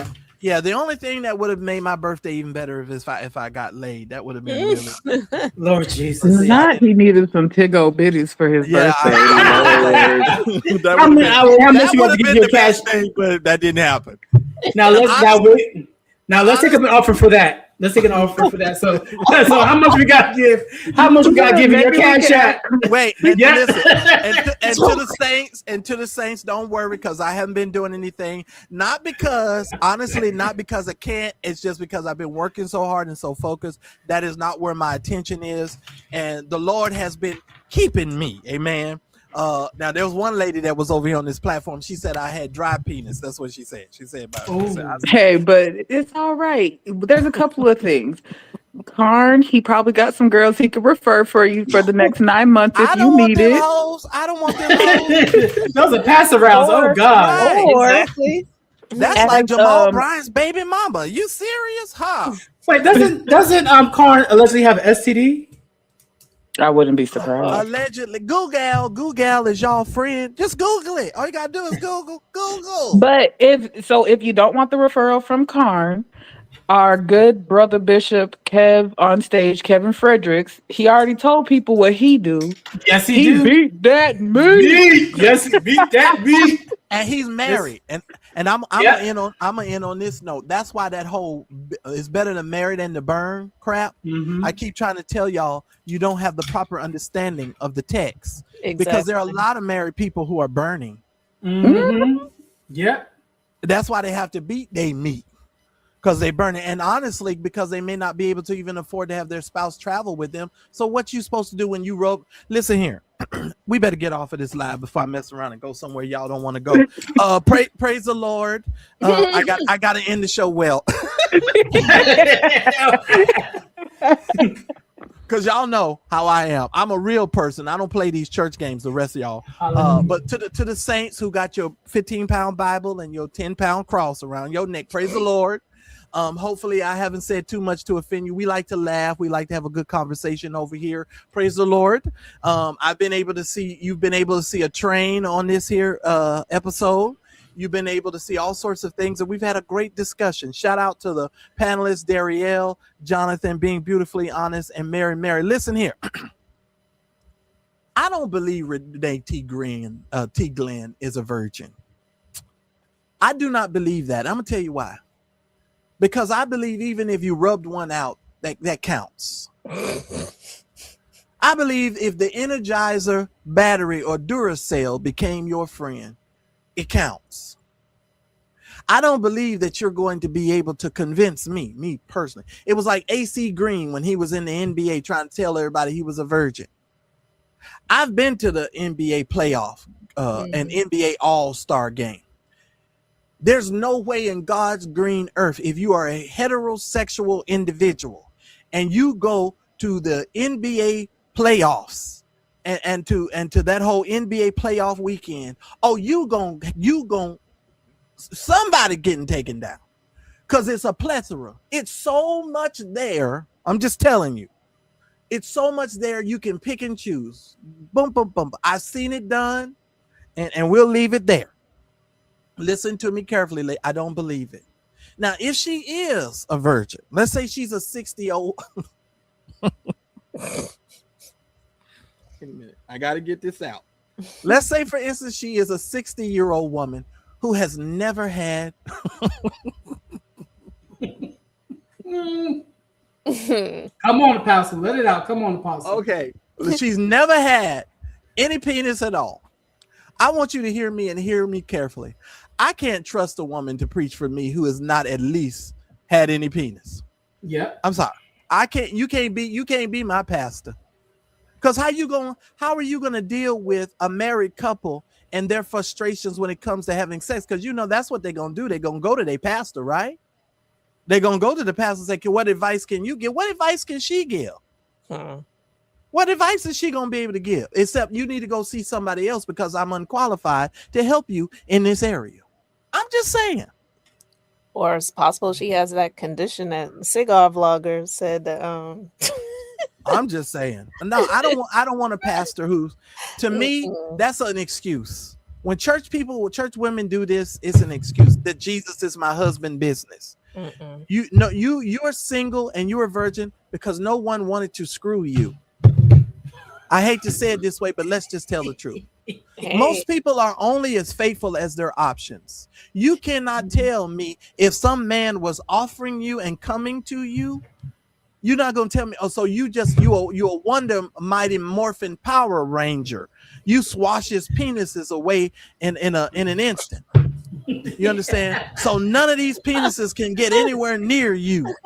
You understand what I'm saying? Even to develop a relationship that could have led to marriage. You understand what I'm saying? Right. I'm not saying fornication. I'm just saying even develop a relationship. How you a 60-year-old woman? Exactly. And you are in this process of life. Because let me explain something to you as a 51-year-old man as I exit up on out of here. Sex is a robust activity. Especially if you do it well. Hallelujah. Let me explain something to you. What man is going to be trying to, there's certain positions. Let me just put it. Lord have mercy. Come on, Apostle.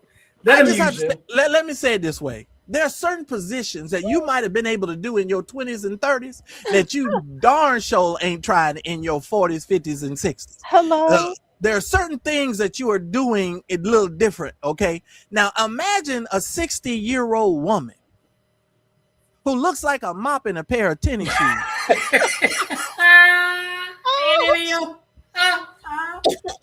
How are you going to bend her legs back? Now, I'm going to keep it straight 100 with you.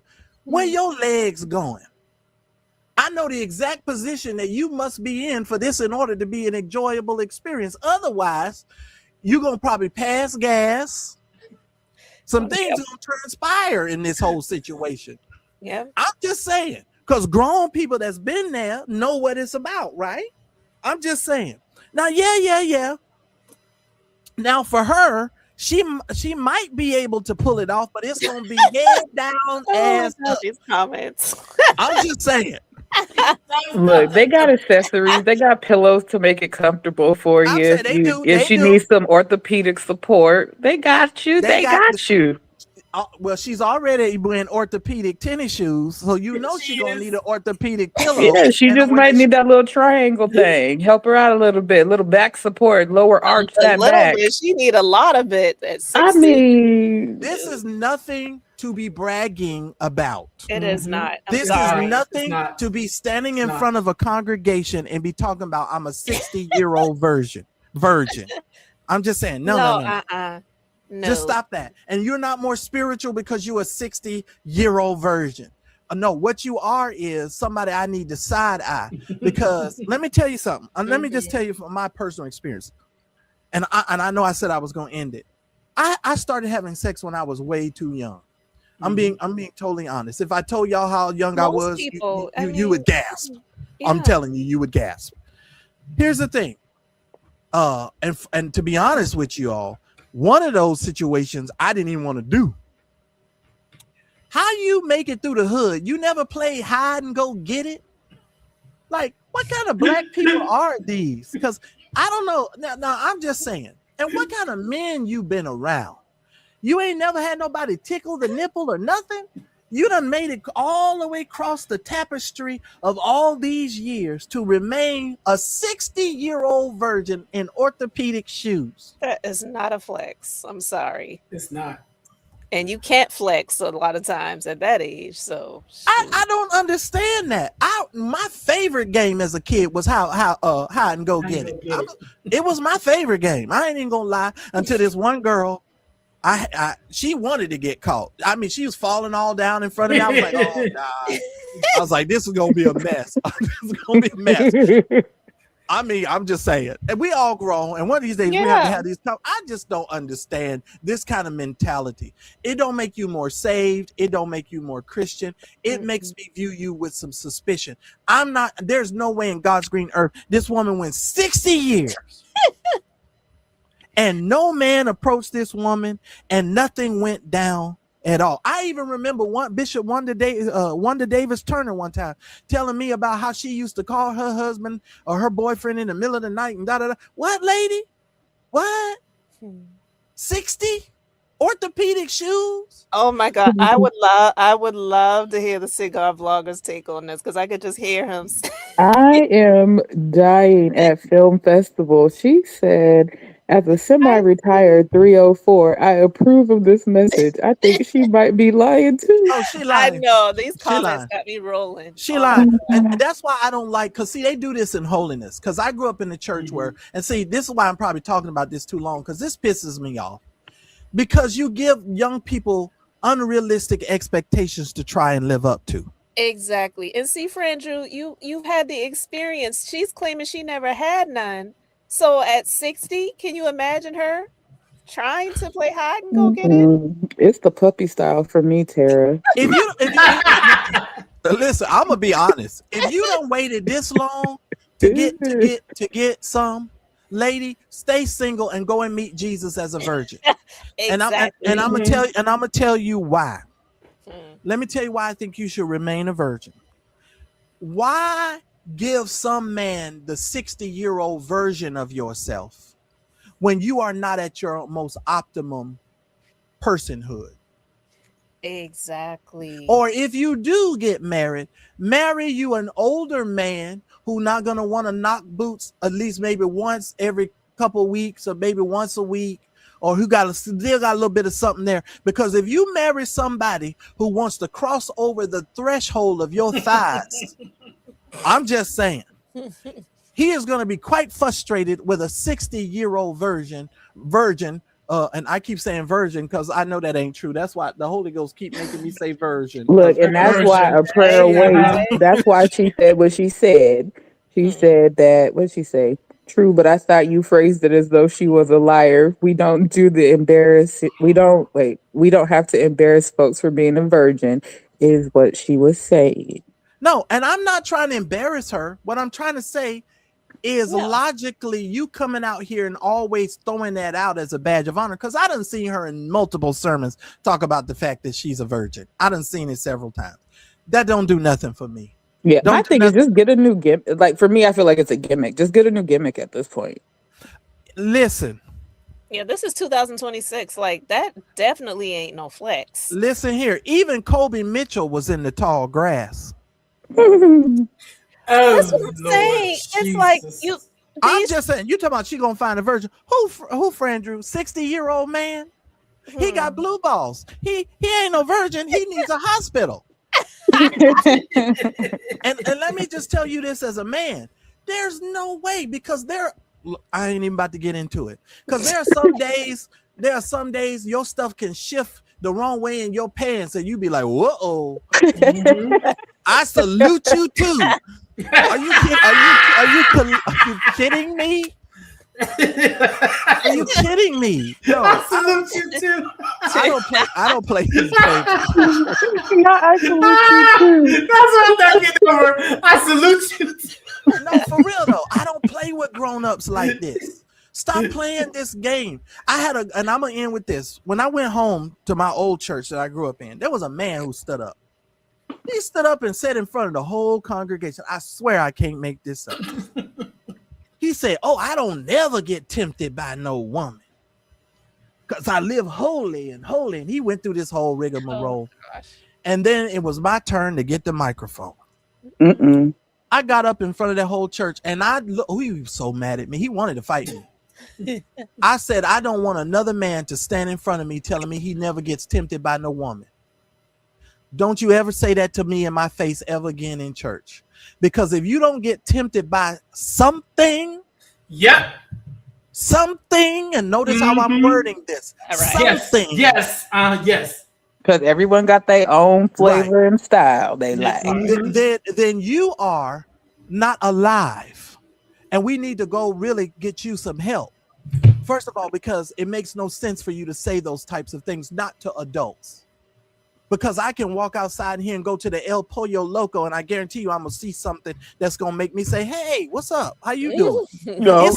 It's impossible to live in California and to not see it.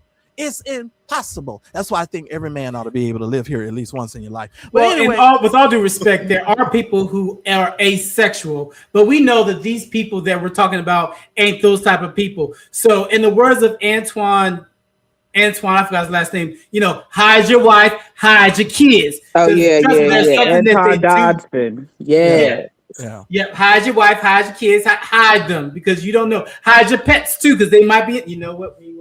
Somebody asked a question. I want to answer this. Her name is Renee Glenn. Her name is written. That's the best picture on the internet you will find of that woman. I promise you.